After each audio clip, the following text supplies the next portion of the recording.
Hello and welcome to the THC Show. I'm your host Neil Magnuson, and this is a show where we talk about THC, which in this case isn't that wonderful compound found on the cannabis plant. It is truth, hope, and change. Three things that are also very important if we're going to be able to continue to enjoy our favorite plant. We had quite the day yesterday here in Vancouver, a beautiful sunny day in September, for a new rally, a new protest event that we've decided to add to the mix because there was just too much time between BC Bud Day and April 20th next year. So thanks to Dave Hill and his crew, they decided to put on an event at Sunset Beach again, like all the other ones we've been doing of late, and it was an extremely successful event. They decided to call it Cannabis Crusader Day. And in the end, after looking back on the day, I think that was brilliant. I think it's a brilliant thing to have a day where we talk about the efforts of people involved in trying to get us the freedom that we're looking for with respect to cannabis. But for myself and many of the other people involved in this fight, it's a much broader issue than that. It's about freedom in general. Cannabis Crusader Day, there was a fair amount of talk about where we are, how we got here, that we're not there yet, that this legalization that we've been given by the federal government of Canada in answer to the demands for legalization that were heard loud and clear, that were responded to by the Liberal Party in the form of running on a platform of legalization, which is absolutely unheard of in Canada. There was never anything like that. We never even thought that could happen in our lifetimes, that a party would run on legalization. They'd been so afraid of it forever. But the Liberals did that, and the Liberals had been decimated politically before that. They had been put to less than opposition status, and they ran on that platform and won a majority government. It's really historic that that happened, especially with the platform that they had with respect to legalization of cannabis. However, the legalization of cannabis wasn't quite what Mr. Trudeau told us it was going to be. He said that there'd be an elimination of the underground marketplace because the government cannabis would be much better and much cheaper, and of course you could walk into a store to get it, so who wouldn't do that? And that certainly did not turn out to be the case. In fact, they've maintained the same reefer madness that was there before, the same stigma that the cannabis community suffers is still being perpetrated by this so-called legalization. There's still huge forces working with our tax dollars to run this protection racket for the government scheme, and there's this whole original category of cannabis, of illegal cannabis, that is still illegal. The growers that were growing before, almost all of them are not included in this legalization. To be included, you have to be really well set, you have to be lucky, and most of the growers that were growing prior to so-called legalization do not fit into this version of it, and yet of course they're going to continue to grow. They were illegal before, they're illegal after, nothing really has changed for them. They still have a market that's looking for their product. And so they're not about to just stop because Trudeau is going to take over the marketplace. Same with the people that are selling cannabis. They have customers in place. They have products those customers like. They were illegal before legalization. They're illegal after legalization. And they're going to continue to do what they're doing. And so we have prohibition still happening. In fact, the money for enforcement, we have a brand new enforcement unit here in British Columbia, has increased considerably. There was increased penalties from before we had legalization, and really we're not done the fight for legalization until there are no penalties for pot, and that's what needs to happen. This battle has been going on for a long time, and it was really good to get together and spend some time thinking about the people that are fighting the fight and have fought the fight. A long list of people we put together that have passed away in fighting the fight, that dedicated their lives to it, that made some notoriety for themselves in the process and got put on our list. And I must say that Jim Harrison somehow got left off that list, even though we talked about him, and I thought it was there, but it wasn't. So sorry to Jim. You deserve to be there. You'll be put on there. There's also a couple other names that have come up, and I'm sure there's many, many, many more as we go on. And it's not just the people that have passed, it's the people that are still here. Activism goes back a long way. And in fact, we talked about it at the rally yesterday, that the original activist, as far as we know, it would be Jesus Christ himself, who parted and defied what the established church had been doing for many years, where the holy anointing oil, which according to Exodus 30:23 contained 8 pounds of stinky cane, quanabasm, cannabis, that was only for the use of the priests. They were able to use that in their inner sanctuaries, where they would go and commune with God, and it would involve taking this highly psychoactive charged oil with other psychoactive plants involved besides cannabis, and pouring it all over the altar place, and pouring it all over themselves and their robes, and most importantly pouring it onto the incense burners, which they would then ignite, and then they would emerge from the smoke-filled chamber under a column of smoke, hotboxing the inner sanctuary, where they would have communed with God, and they would have some inspirational message for the people. And Jesus came along and decided that holy anointing oil, were plants made by his Father, and they were for everyone. If you go back to the beginning of the Bible, the very first page, it says in Genesis that in chapter 1 that God created all of the seed-bearing herbs. There's no devil plants, they're all made by God. He created all of the seed-bearing herbs and said that they were very good and that they were for everyone. And so when Jesus came along, that was God's third attempt to get things right. If you remember your Christian history, I don't buy into this myself, but this is what our country is supposedly established on. These are the principles of some of the way that we do things here, apparently. So I'm going to go there for just a minute.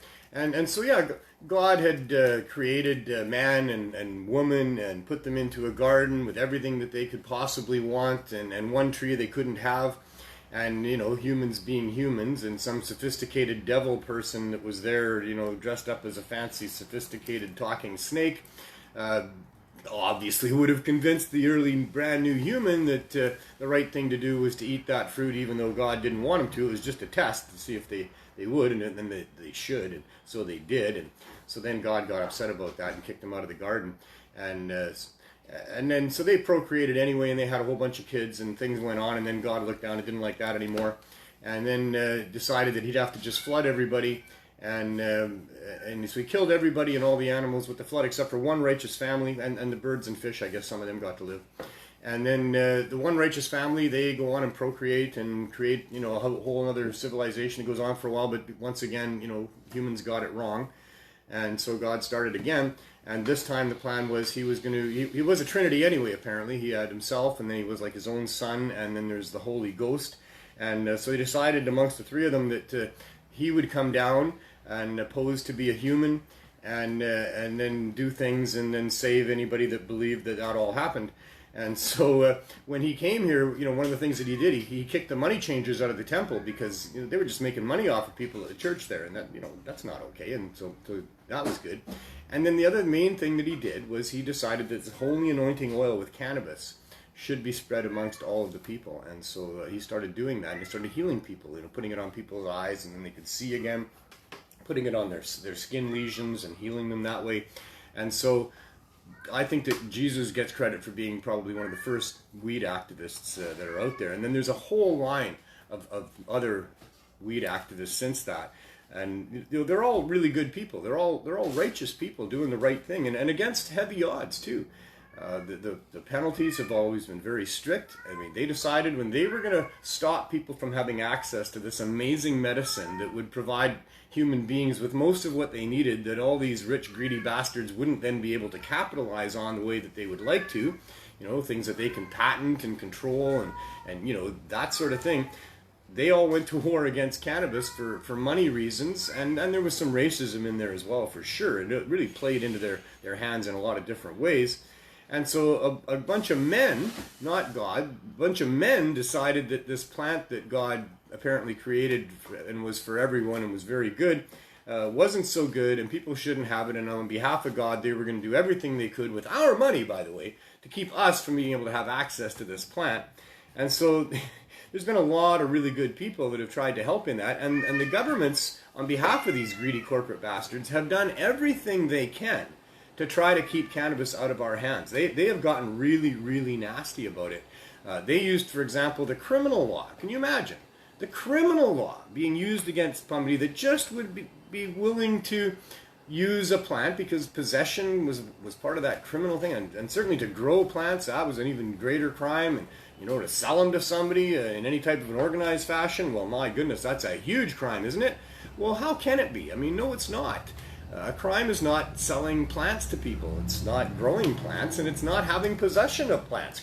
A crime is a nasty thing to call something. It's a nasty thing to do. It's not about helping people get access to a plant for their own health reasons. A crime is when someone with knowledge and intention. Very, very important part of criminality is before the act happens, that there's a real knowledge and an intention to do the act that's going to cause the damage. There has to be damage. There has to have been intent to cause damage, and then damage has to have been caused. It's not a crime without that. How did we ever get here? How did they ever pervert it so much that even though that's the absolute basis of what a crime is, they managed to make it a crime to just have possession of even the tiniest amount of this flower, this plant, this natural plant that people have been using for thousands of years. This whole prohibition of cannabis is brand new. It's not something that's gone on for most of human history. The use of cannabis in many, many forms has gone on throughout almost all of human history. One of the earliest plants we had a relationship with, and we've had an amazing relationship with this plant, both industrially and physically, spiritually, mentally.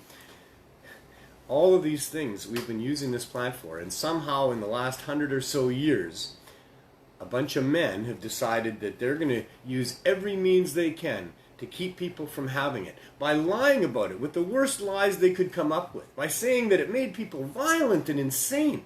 There are some plants that have that ability, by the way. They're, not widely used. People don't really want to go violent and insane.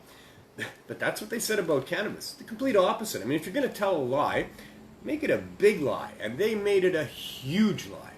And they had the means to pull off that lie. They had the connections. They had the media. They had the ways of getting into people's heads. They were very sophisticated about it. It was quite the campaign that they put on. And they lied through their teeth about it. And they've been lying ever since. But they used every means possible. The criminal law was not only used against people to do with cannabis, but it was heavily imposed. There are hundreds of thousands of people have spent long periods of time incarcerated because of having cannabis outside of what the laws say they can. They threatened people, they scared people, they did everything they could. They had huge campaigns. They went into schools. They've made it very difficult for cannabis to survive the campaign that they embarked upon. But it survives because there's a bunch of people that don't like being bullied by governments. They don't like being lied to. They do like cannabis. They've been willing to risk their own liberty and possessions to try to overturn this amazing campaign that's been perpetrated against us. And many of them have lost big time in that process. There's many people. If we made a list of people that have been harmed by the cannabis laws, well, it would be pages and pages and pages. There's millions. There's millions. In fact, everyone, all of us, everyone, even if you're not having anything to do with cannabis and you pay your taxes, you're being harmed and have been harmed. Everyone's been harmed. But some people have been harmed profoundly. And people who have stuck their nose up and said, hey, this is wrong. This shouldn't be happening. I should be allowed to have I need cannabis. Many of those people have been struck down before they could have ever gotten their name on a list of activists. Many people have been scared out of being an activist and for damn good reason. If you've got a family to look after, if you've got, fragilities in your life, then you shouldn't be an activist that's going to put your life and liberty at risk. But many, many people have risked it all. Many people lost it all. Lots and lots of activists have, come along and worked hard, and many, many have been hurt along the process. Some have given their entire life to it because it's important. Because because freedom is important in the first place, and for me it's more than just the plant, but the plant would be enough alone. The plant alone would be enough of a cause for me to dedicate my life to trying to overturn laws against it. But it's even a much bigger issue than that. The real huge issue for me, the issue that really counts most amongst most other things, and should for most of us, is freedom. I don't know about you, but for me, it's an intense need to feel that I have freedom. I really quickly react badly when I think that my freedom is being taken away. Being put in handcuffs is one of the most horrible experiences that I've gone through, and I don't think you should do that to just about anybody unless there's a real good case for them needing to be in handcuffs. This practice that police have of, for officer safety, they're putting everybody into handcuffs. Doesn't matter if you're a frail old woman, they're putting you in handcuffs as soon as there's anything going on. And I think that's terrible. I think that's really, really terrible. We need to have police that can be trained properly into how to deal with people, even people that are potential to do harm and run in ways that are gentle and you know what I mean? They have the ability to train these people to do that. I mean, it might be tough. You know, you're dealing with someone who might hurt you, who might flee, and you need to be skilled as to how to deal with that in ways that don't really harm them and impede on them, because most people aren't dangerous and most people aren't going to harm a cop or even try to run away from a cop. It's not little old ladies. It's not the majority of people that they deal with that they right away put into handcuffs. It's just a little pet peeve of mine. Handcuffs are a terrible thing. They really make you feel like you're not free, for sure, right? And then from there, you're in the back of a police car looking around, and there's no doorknobs on the door, and you're not getting out of there very easy either. And then from there, they, drag you into a cell and put you into there, and we got to be really careful about when we do this to people. I mean, putting people into jail is a very, very serious thing.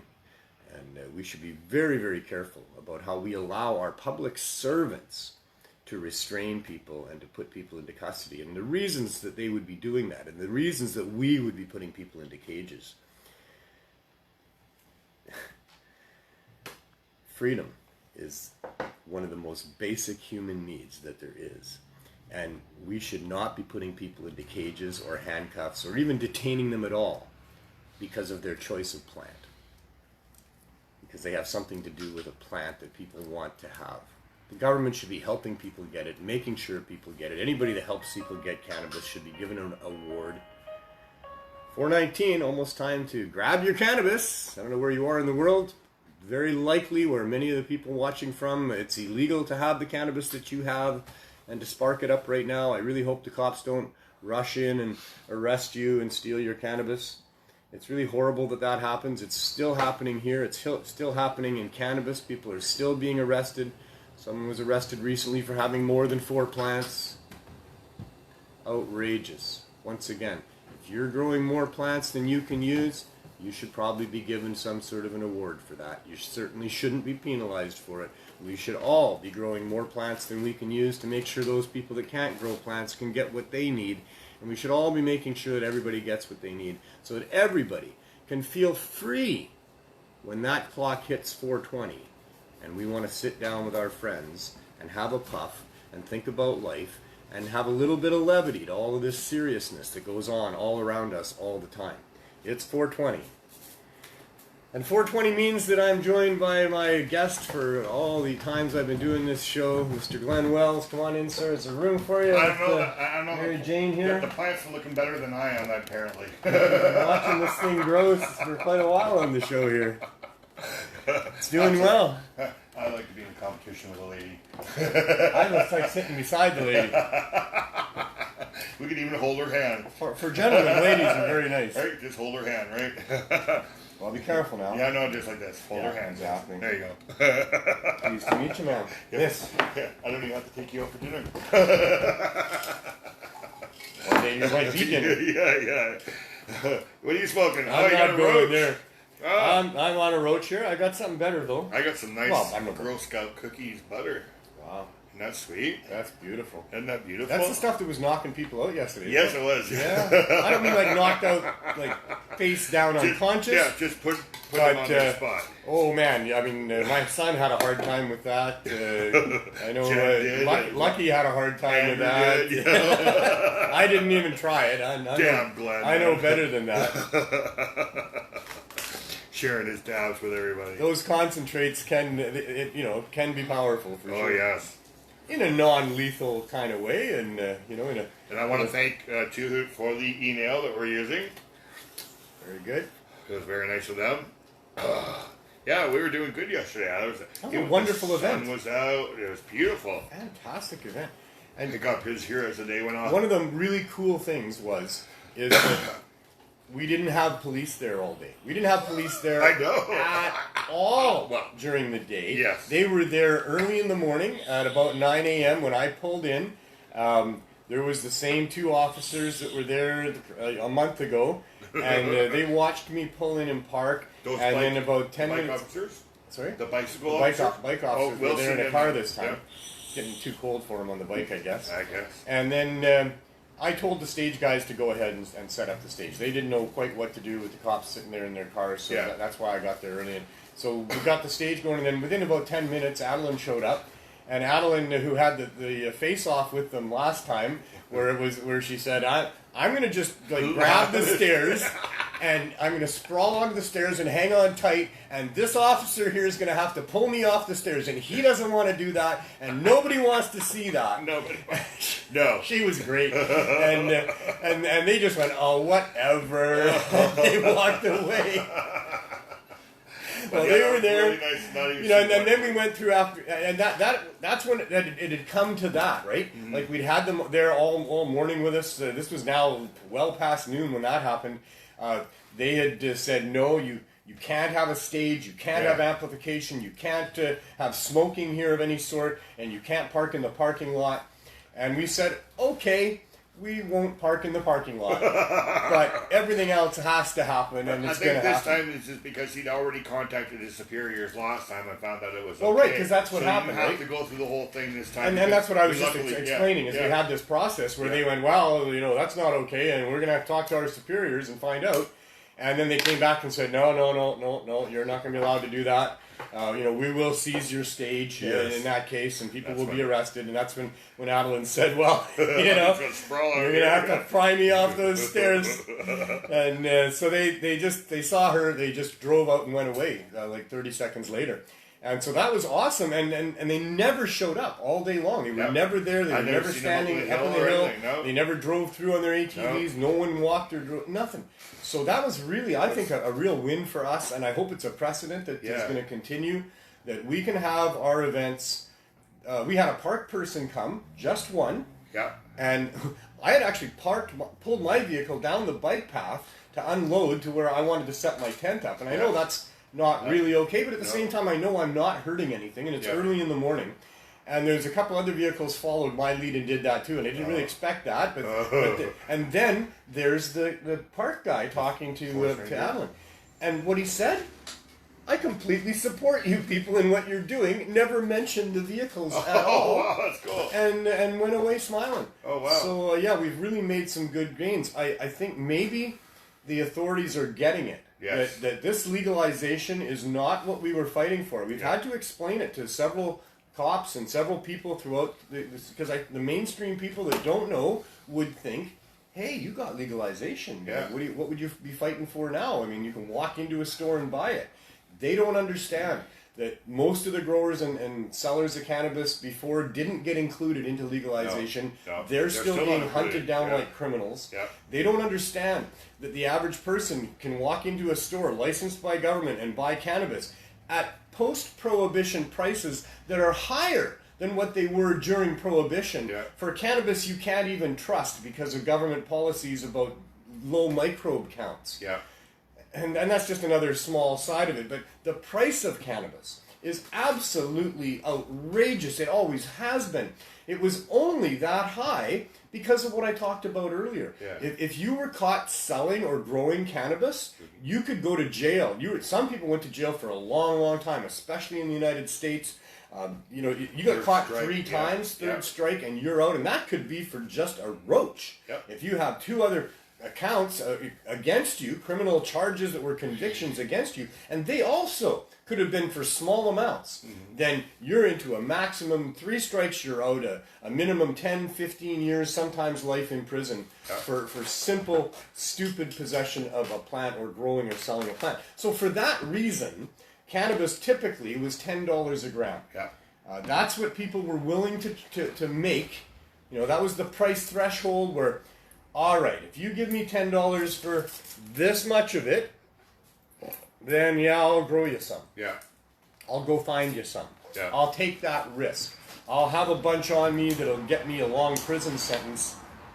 I'll set up a little room in my basement that could get me a long prison sentence. Yeah. If I can get $10 for that much of it, then yeah, I'll do that. And that was what happened. $10 a gram was kind of the price across the board, except in some really remote areas. Yeah. Some places where there wasn't a bunch of guys vying for the job of selling you this for $10 a gram. Sometimes you're in a remote area, there's just one guy who's willing to have it flown in or smuggled in or something, or places all around the world where penalties are harsh and enforcement is harsh. And so people would bring it in, and they were paying a lot more than $10 a gram. Yes, but here in Vancouver, where it's easy to get, there was lots of people selling it all around us on the Gulf Islands. And Easy to grow. Lots of people growing it. To grow. So $10 a gram. That's what we paid all through Prohibition. That's what we would pay. $50 for a quarter. Yeah. Right.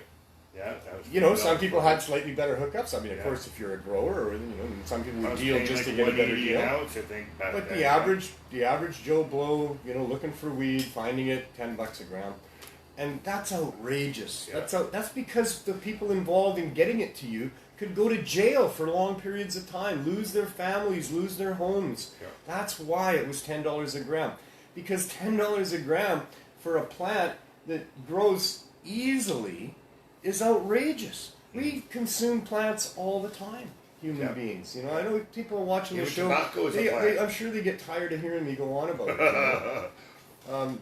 But seriously, I mean, this is what Prohibition is all about. This is why we're having the battles we're having. This is why that we can't get a license to be able to provide cannabis cheaply to people that are poor, sick, in serious need, addicted to hard drugs, in a dangerous world for hard drug addicts. And we can help them with cannabis. We are helping them with cannabis. And we can't get support from the government because $10 a gram. Yeah. That's why. Big, huge, powerful corporate forces now are involved. What do? They make it $15 a gram. Yeah. and worse. They make it $15 a gram. Yeah. And then they go, all right, you people, we hear you. You want better weed. You want the stuff that's grown by your good growers, and you want the stuff that maybe doesn't have the irradiation going on. And we're hearing you. We're hearing you. We're going to help you with that. We can get that for you. We're going to include some craft growers, maybe, for you people, you connoisseurs. We know you love it. Well, our product's going to get better for you. All right. Simple, quick, easy price jump, I know. 24, 26, we're doing market research on it right now. We're seeing what the market will bear, and then we're going to charge that, and you'll be happy to have it, I'm sure. Of course, now we're going to really have to up enforcement. We're really going to have to, anybody that's now selling or growing outside of us having the 26 at 30, did you say $30 a gram weed?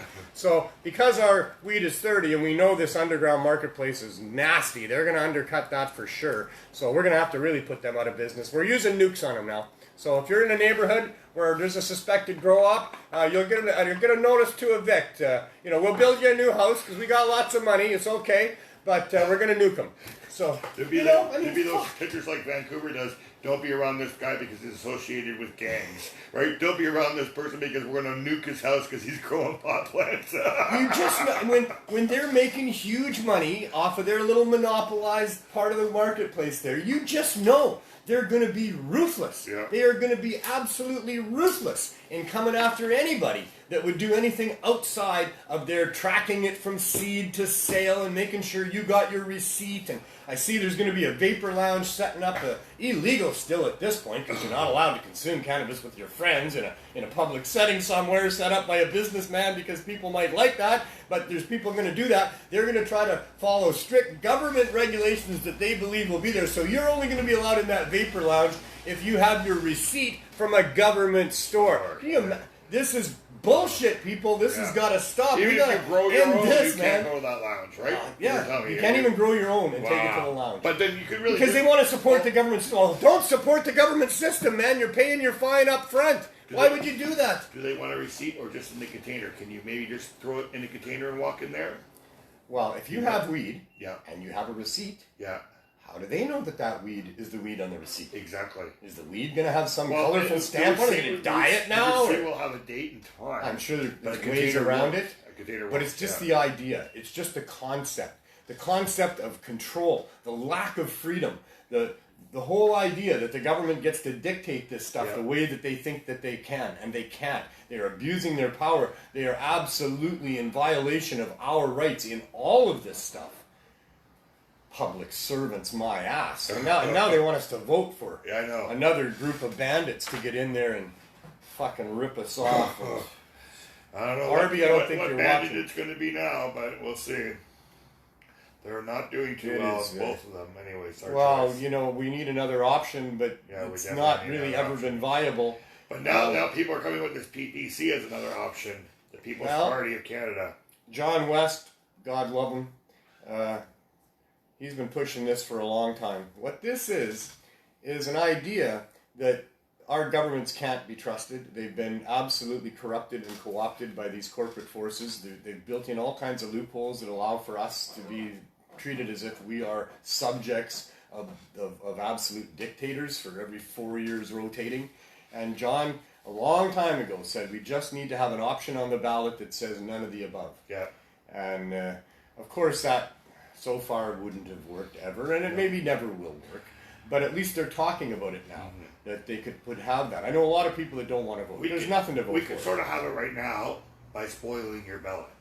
Yes, and, Right? So and probably that's the thing you should spoiled do. your ballot, then that's kind of saying none of the above. If you're not going to vote, you probably should at least go down there and write, spoil. I'm not happy with any of this. Yeah, spoil you know, your and ballot. put that on there and then let it be maybe known. when they do the count and they see that they've got a whole lot more they have to spoiled count those. ballots, because I did that job. I know we have to count spoiled They ballots. have to count those. It goes down on the sheet at the end of the night and all that stuff. So when they see thousands or hundreds of thousands of those things, it might perk up their ears. And then maybe they put an option of none of the above on the ballot. Yeah.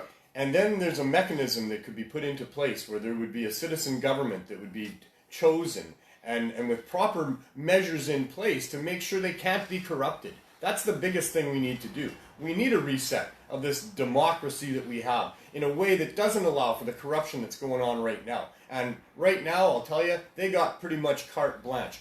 We're not free. Nobody's free in this country except apparently the Prime Minister and those people that he is acting on behalf of. Yeah. But short of that, they get to do what they want. They get to make whatever laws that they want. They get to bring in this incredible protection racket for nothing more that is racketeering with the whole cannabis legalization. And at the worst of it is that the people that need it the most, the people that we always cared about as an activist group of people trying to get legalization, the people that can't afford it, the people that are sick and really need it and can't afford it, the daily users, the must users, they're the ones that needed protection. We did that first because that's the right thing for people to do. Government comes in, they don't give a shit about the poor people and the sick people. They only care about the rich people, making sure they make their maximum amount of dollars on everything, and that's all their regulations are about. They're not trying to protect people from dangerous weed. They're trying to protect investors from illegal weed that isn't growing as part of their system. And the ones that are really getting left out are the ones that really need it the most. This is an attack on sick people and on poor people. So Poor people don't pay taxes. Yeah, right? And they can't buy weed in the government stores. They can't help it. Neither do really rich people. Yeah. Yeah, I think the NDP was saying that there's been no taxation laws broken or anybody charged with that in the last 6 years. With tax evasion. tax evasion? Yeah, in Canada. Nobody in 6 years. There's been nobody charged with tax evasion in 6 years? That's what Mr. Jagmeet there is our, what is it? Jagmeet, right? Yeah, Jagmeet Singh. Yeah, NDP. Yeah. He said in the last 6 years, no one has been charged with tax evasion. That's incredible. Isn't it? Yes.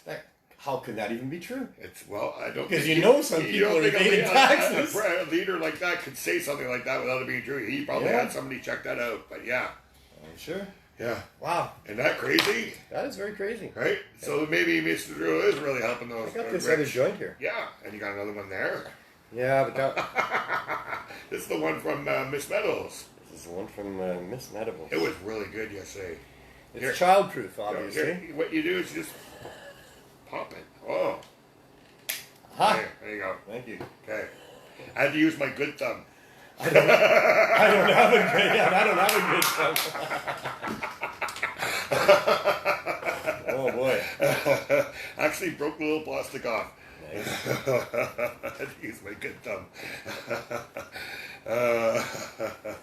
Damn cannabis. I don't know what's worse. Having blown half your thumb off there, trying to protect your daughter from the air, or having thumbs that just don't work. Yeah. Because I was dumb when I was a kid, and I used to rotate my thumb around in its joint. And now it hurts, it's, I don't know if you can see it. Oh, it's out of shape. It's way out of shape. There's really no muscle in there at all. I think that would probably work because you can see it, but you can't use it. At least I can't see mine, and I know it's not there, right? Yeah.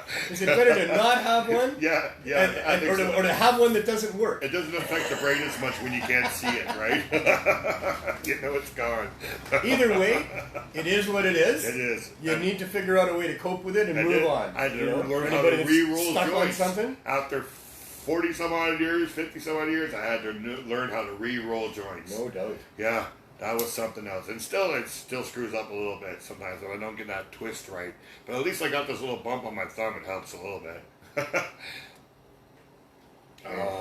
Neil needs a dab. Well, James. This is kind of a dab. There's a whole bunch of keef on there. If Neil said yes, James, I would definitely give him a dab. And you did last week. I did. You did last week, didn't you? It was all right. Yeah. And we don't want to give you the yellow stuff because that would really kill you. Listen, the rest of the show. You know what? I'm a bit of an obsessive personality when I find something that I like. Yeah. I've done it with so many things. I certainly did it with sugar and different sugar items that I found that I liked. And I'll eat them till I'm sick of them.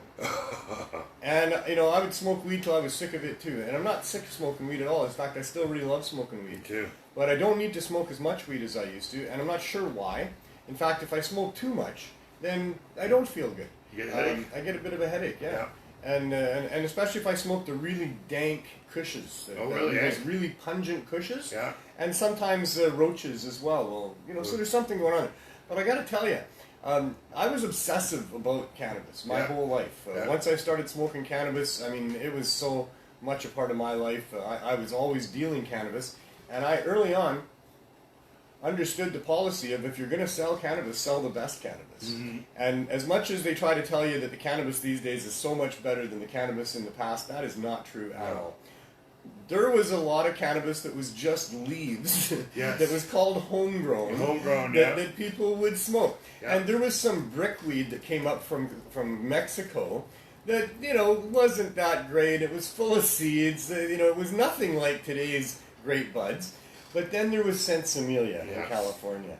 And then there was all of these imports. There was Cambodian and Thai stick and Colombian. So much. Acapulco Gold. Yeah. And then we were also, our RSO, we were smoking it and spreading it on papers. We were making oil all the time. Oil and weed oil. And hash. Yeah, hash. There was great hash. The hash back in the day was so tasty, so powerful. Romeo Juliet, Gold Star, and all black that. Afghani hash. Yeah. Oh, Red Wrap. The Gold Seal. Oh, man, yes. There was amazingly potent and great cannabinoids back in the day. Those were the days from family. And I had so much of it. Yeah. And I would make combinations all the time, putting things together into joints like we do today. I was doing that, since I was 16, 17 years of age. 18, 19, now I'm with the woman that I ended up marrying. I was with for 17 years. Our routine was in the morning. She'd get up with me. I'd get ready to go to work in construction. I'd have my little table there with my hot knife hits of Thai stick and hash, or whatever they were. I burned my lip one year. Burned my lip a couple times. She'd hit me with a few of these, hot knife. That was the original way we dabbed things back in the day, was with hot knives. I'd have cherry oil, honey oil, great stuff. Put a lot of it onto tinfoil. Yeah. If I wanted to smoke good bud, Thai stick or whatever, I would put it into tinfoil, wrap it up, and then hit the tinfoil. I smoked a lot of tinfoil. That can't be good for you. No. I don't do that. I would put the knives on the stove and go brush my teeth, and while they're heating up, yeah, and I used a torch. They come out, I had a torch, I had a stand for the torch. I could do them with one hand. Yeah. I was a one-handed torch guy. I'd do it while I was driving. I had a wooden log, a cut off that I would get to a red light. Wow, hey, I smoked chronic, a lot of weed. I wasn't doing it while I was driving. I was. Oh, wow. I was, and I did it, I wasn't impaired. I got high for sure. Oh, yeah. But high for me wasn't impaired. I'm a high functioning human being. Neither am I. And driving is a serious thing. I took it seriously. I know what impaired is. I stopped drinking. As soon as I turned 19, on that very day, I decided to stop drinking. And I would never drive impaired. So I wouldn't. I'm a responsible human being. I've had kids. I've had families. I've had experiences with people who died in these accidents. I've seen the carnage. I'm not a guy who is in favor of driving impaired. When I drive long periods, and I've gone on the Freedom Tour across Canada. Me too. 4 times. I drove 5.5 months on the road. And, I have to smoke a joint every hour while I'm driving. Yep. I have arthritis. I have debilitating arthritis in my legs, in my thumbs. And so cannabis allows me to function. It's a distraction from that and allows me to focus on the driving and what I'm doing. So that's my story, and I'm sticking to it. They should test me anytime they want. The only province I don't like to smoke and drive is Saskatchewan, because it'll put you to sleep. Those long stretches, oh boy. Oh man, it's just driving straight. You got no turns like in BC to keep you awake or anything. I need cannabis as I drive those long stretches too. You know what I found out worked? Was Audible. Listening to a story going through Saskatchewan seemed to be a good thing, because you're always listening to your own music. You get tired of your own music, but if you listen to a story, the province went by real quick. They got it here too. Yeah. But they had when I was going through Alberta, they had a comedy station. Oh yeah. Or little comedy clips. Oh, now they got it again. We lost one of our sports stations. XFM. It's 10:40 a.m. here. But anyway, I think Satellite Radio has comments. And that goes way into Saskatchewan. Yeah. And so I listen to a lot of that. Oh, but I always smoke weed. But the point that I'm making is that in my life, I smoked a lot of cannabis. Yeah. We would really, we called it getting wrecked. We would try to smoke ourselves like under the table. Mm-hmm. We tried everything. My friend Troy, we called him Troil. He was the king of making RSO oil, and he was also the king of delivering that into your system. He had gravity bongs and all sorts of stuff. And he was crazy. He would just try to invest just so much, Yeah. And so my life has been consuming scads of cannabis. Yeah. On the first Freedom Tour in 2006, I'd been at the Herb School. We opened a dispensary a block over from here. Back in 2004, for 2 years, 22 months before I left on the first Freedom Tour, I'd been operating that. I had been hanging with the best of the best hash makers, the best importers, the best growers, partying with all of those people, going to cannabis cups, consuming super large amounts of cannabis. When my son and I first opened that place and recognized the crowd of people that we were now, Mark Emery and his people, that we were going to be involved with, that we talked about it, and we had to make a decision on what we were going to do. Were we going to try to moderate our cannabis consumption, or were we going to try to build tolerances to be able to deal with it? And we decided to build tolerances. Me too. So I'd had a whole lifetime of consuming, to the point where I ended up a partner in the Herb School and living there full time and becoming an activist. And I told you about, leading up to that, working, we smoked weed on the job sites all day long, me and my friends, every coffee break, every lunch hour. It helped us focus on the job. We were really good construction people, because when cannabis is used properly by people who understand its effects, it can be a focusing tool. You can really get into the project that you're working on. Just like when you're driving. Exactly. Okay, but let me and clarify. some people it's not that way, and they shouldn't drive. Let me clarify that. Because I've been smoking for 30 years. Okay, and I have 40 years. I have 30 years of safe driving. But if you're just starting to smoke, don't drive. Yeah. Okay. Wait till you know what's going on. You have to build up your tolerance. You have to understand the effects. Yeah. That's right. We're not telling you that everybody can do that. The people who have been smoking for a long time are more likely to be able to do that. But if you're just a recreational user and you just went to the government store for your first time or whatever, don't smoke and drive. Don't use edibles and drive. Don't use edibles because that's a lot more like alcohol. Don't use psychedelics and drive. Right? So this is really for people who are comfortable with what they're doing and not very comfortable driving. And there's many veteran cannabis users as well that don't feel comfortable driving when they're under the influence as well. And that's all up to them. It's a personal choice thing. They know what they're doing. Yeah. And there should, if we need to have people testing people on impairment, well, that's fine. There should be ways to do that that don't involve just taking a saliva sample or blood sample or something.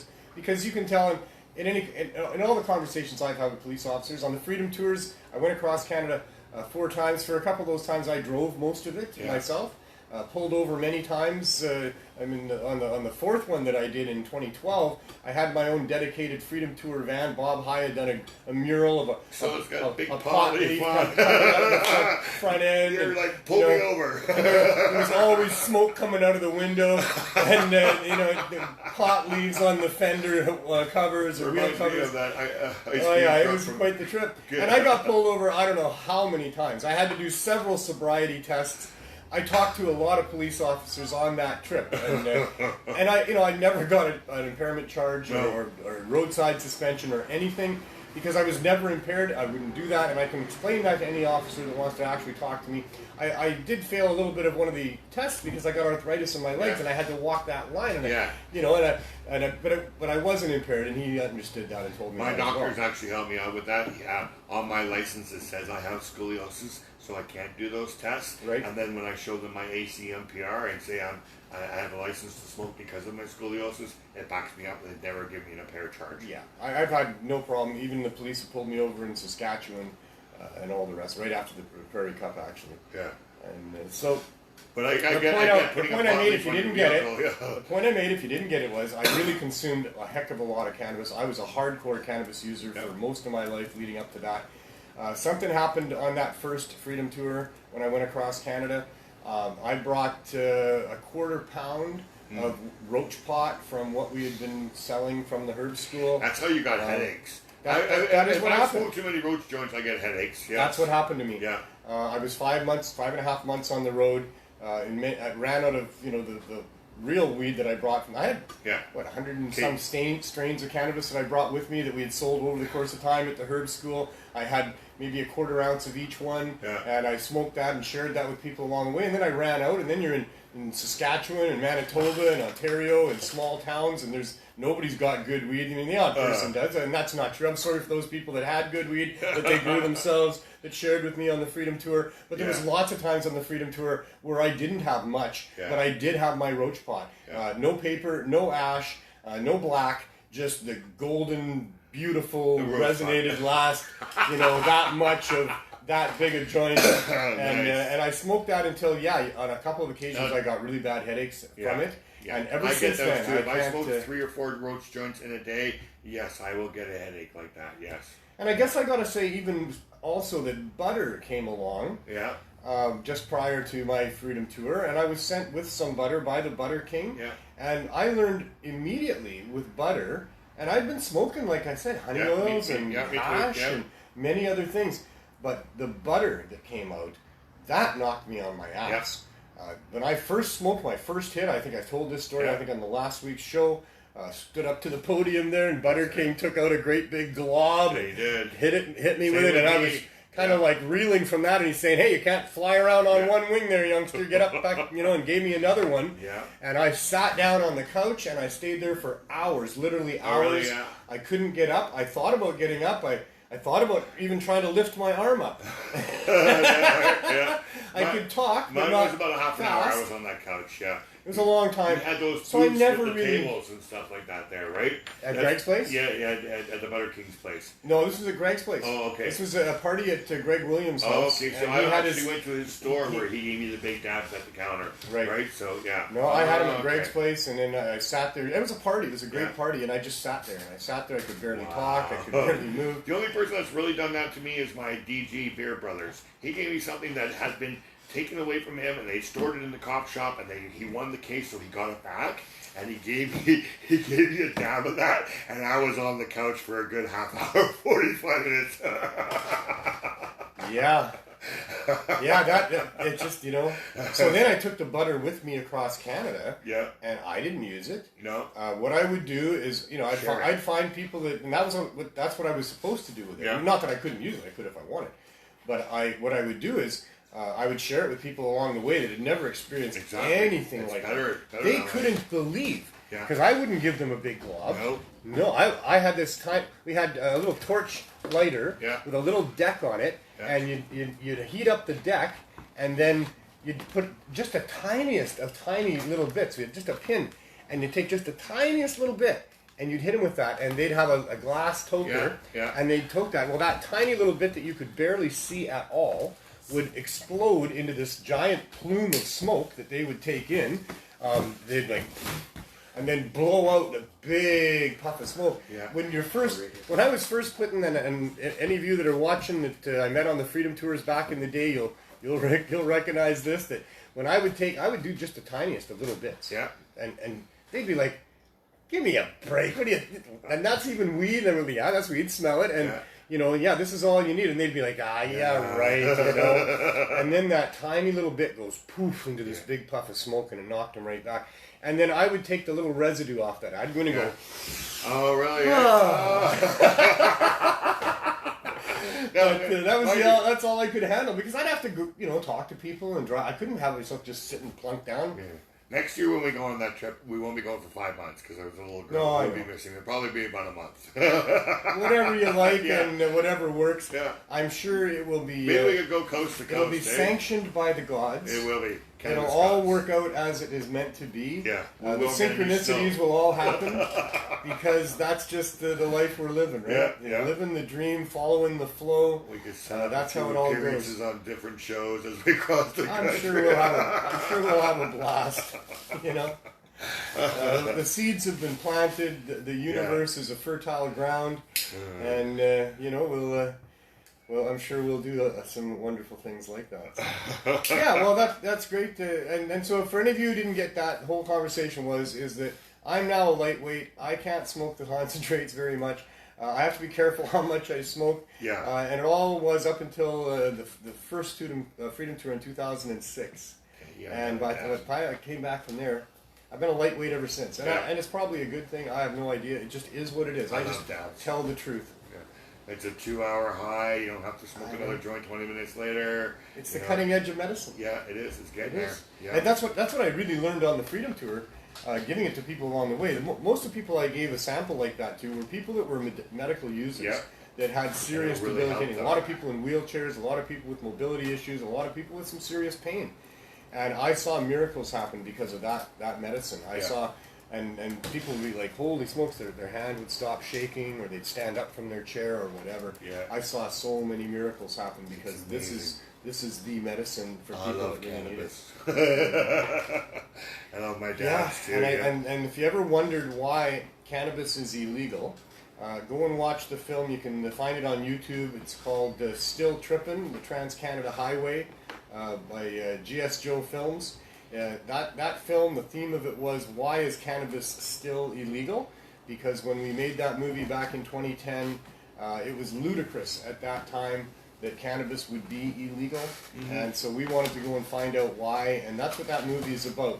And what you'll find out is that the reason cannabis is illegal, or was illegal then, and that it's still illegal cannabis today, is because of how valuable it is.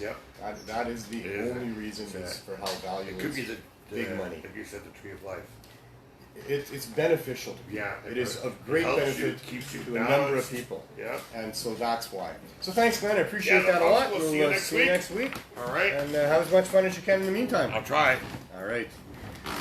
Yeah, and that's the big thing, is this whole thing is so hypocritical. If we're supposed to have government that is there to be our servants and to serve the needs of the people, and we have a democracy where that's the case, and we elect these people, and then we pay them to actually be, well, not really servants because we're paying them. What we're paying them to be is paid help. And so we're paying these people to be paid help. And when it comes to this plant, paid help should make sure that there's no problem for people getting this plant. And if they're going to make sure that there's no problem for people getting this plant, the ones they need to make sure first for are the people that are least able to access it. The people that need it the most, that can get it the less easy. They're the ones that paid employees, paid contractors. I like to call them public servants because that's what they're really supposed to be, but we do pay them. They're not quite like servants. In fact, we pay them so well because that's what we have to do to attract them into those jobs.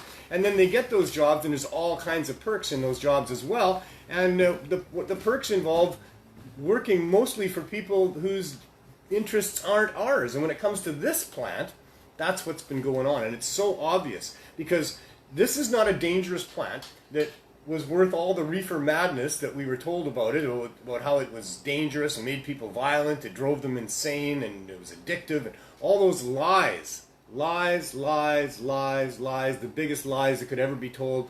It's a supplement to your endocannabinoid system. It is medicine for people. It helps people that are sick. It helps people that suffer. It helps people that can't sleep, that are in pain, all of these things. So this is a wonderful, safe medicine for people. Lots of people need medicine, and we're supposed to have these servants that we pay that are paid employees of ours, and they should make sure that those people get it first. And instead, they've made sure that those people really can't get it hardly at all. Many of them, lots of them. There's some that can, but it's hard. And that's the opposite of what should be happening. So we've been fighting this fight for a long time. And we as a cannabis community and as a movement, a group of activists, a group of people willing to stand up against bad laws, risking our own liberty and our own property to do that, we have been willing to look after those people first.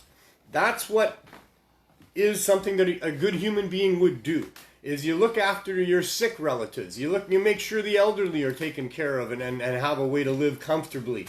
And you make sure that people that have suffered things in their life get some ease of that if possible. That's just what good people do. And if a government is going to act as if they're the parents and the guardians of us and we're their family, like they think they kind of act like that, well then they should be looking after the frail amongst us, the sick people and the people that don't have the resources to be able to get what they need in their life when they really need it.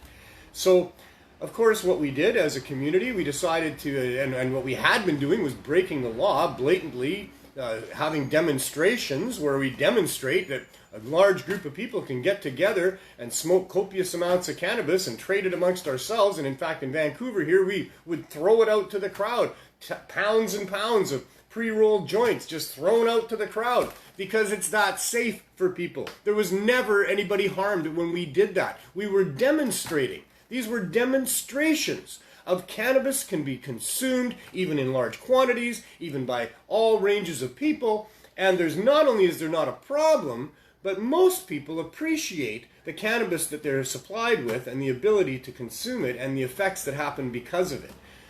So we demonstrated like that. And we got more and more bold as we went. And one day Mark Emery opened a store. And the store got raided.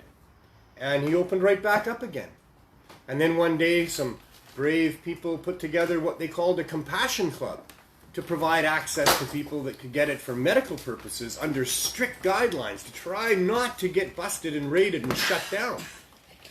And that progressed from there, where the model here in Vancouver became, if they bust you and arrest you, you open right back up again.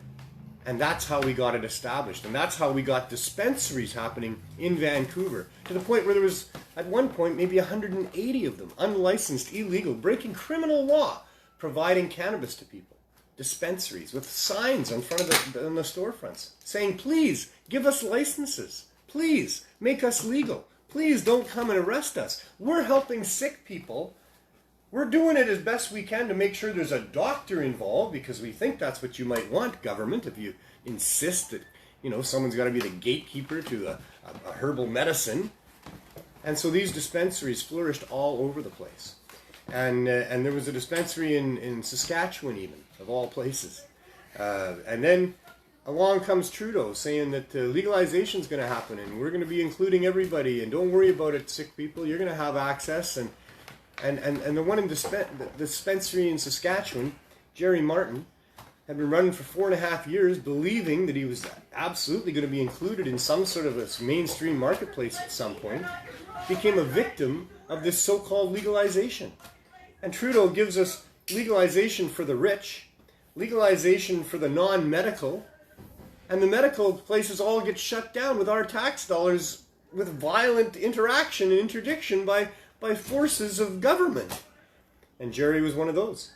And so they warned him ahead of time, to be honest, to be fair. They said, close down. But you can't close down. You can't close down your dispensary when you got 1,000 members in a small community in Saskatchewan of people that are using it, that have doctors on board, that have diagnoses of things that require the use of medicine, and this one's helping them greatly, and it's the only place they can get it, and they've been getting it there even though it's illegal for all these last 4+ years, and now the government says close down because you're going to be illegal if you don't. Well, what's a dispensary owner going to do? Decide, I'm illegal now today, and if I don't close down, well, I guess I'm going to be illegal tomorrow. And all these people still need what I can get for them. You're not going to close down. He didn't close down. And so he ended up with cops coming and putting him in handcuffs and taking him away. And then taking all of his stuff away from him. And then threatening him and telling him he's going to go to jail. And now it's been over 4.5 years since that happened. And he still hasn't got a decision on all of this. It's been horrible. And, that's my introduction, I guess, for anybody who doesn't know that this next segment, the Martin Medical Moment, is a segment where we follow Jerry Martin and his path to try to get some justice through the courts, because that's where they are taking him, after he only tried to help people and did a fantastic job of doing that. So, Jerry Martin, slide on in beside my girl here. Yeah, I seen that. She's been growing with the show. She was first on the show, she was about this big. Yeah, kind of spurted up, must be fall, eh? Yeah. So now she's starting to get all the buds in her. Yeah. Yeah, it's starting to get beautiful. Good female, too. So that's nice. How you been doing? All right. You liked the event yesterday? Yeah, it was good, yeah. It was a good one. No cops, eh? Yeah, I noticed that, yeah. No cops at all. No cops at all. They gave up. That's a big, huge win for us. Oh, they must just get annoyed anyways when they come. Well, maybe they're getting educated. Yeah. Because we have done a pretty good job. That's how we stood our ground. We didn't just say, by the way, yeah, we're going to keep our stage and our amplification and smoke weed here. No matter what you say, go ahead and arrest us. No. We explained carefully why it's important that we be there, why this legalization doesn't represent the majority of the cannabis community, why it's still hurting people the way it always did, why there's more reason now to protest this supposed legalization that they're trying to trick us with than ever. And I think maybe the cops are getting it too. The only park person that showed up, he came there and said, we support what you guys are doing, even though we had cars parked where we shouldn't have at the time. He never said a word about the cars. He just walked away with a smile on his face. So if we've won that, that's a huge win. These revolutions, they happen when the cops change sides, right? In many cases, the cops put down their guns. They stop pointing it at the flower children that are trying to save sick people. How bad does this have to get now? They've given us legalization that includes the average fairly well-off person that can't get easy access, that are kind of forced into going to a government store and don't know any better. But really, now the attack is on sick people and poor people. So we should be able to get this people. And disabled people, yeah, absolutely. Absolutely. That's the key word, isn't it? Well, it is. Well, it is. Yeah, that's the key word. They're able to get it, right? We had Brian Carlisle come and speak yesterday at the rally, and I've seen that there. He's been fighting for disabled people for most of his 20-year activist and advocate career.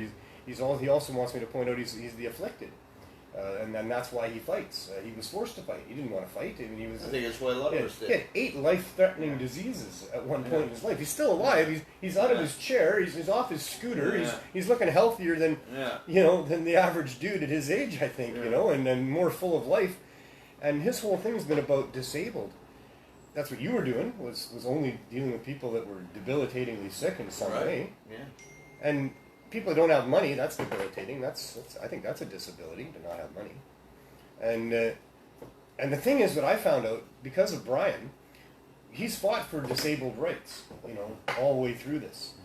And disabled people have gotten a lot of rights. There's like a Bill of Rights for disabled people, right?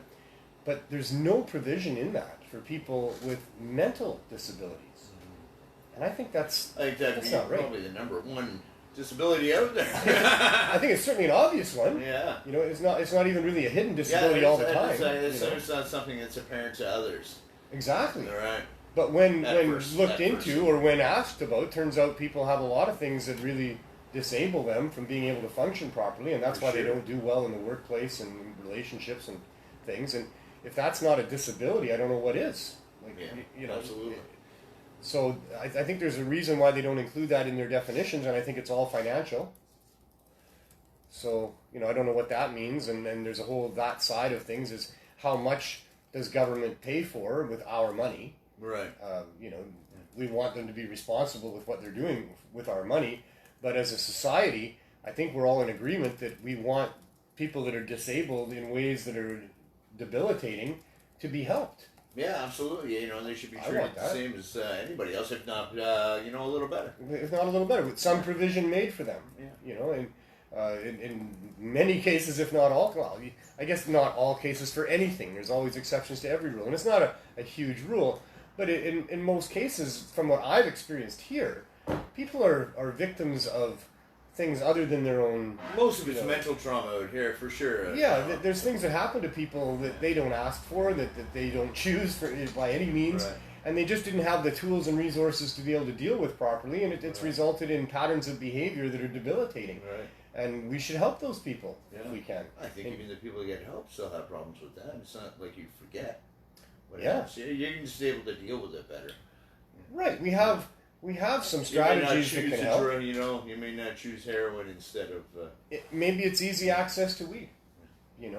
I mean, you would recognize that as a dispensary owner. Sure. Well, and an ex-addict too. The weed keeps me off the other shit. When people came into your dispensary and they didn't have resources, you didn't turn them away. No, not ever. Not ever. And I don't know any dispensary owner that really did. I mean, there are some... I mean, here there's some abuses sometimes. We have to, with a very positive and compassionate attitude, curb some of the abuse of our system that we have here of not turning anybody away from the RV, in that they can only get one cupcake and one free joint a day. Yeah. Well, you got to put limits on it. You got to put limits on it. The abuse happens, right? The abuse will happen, and especially if you're generous and you're trying to look after people who don't have much needs.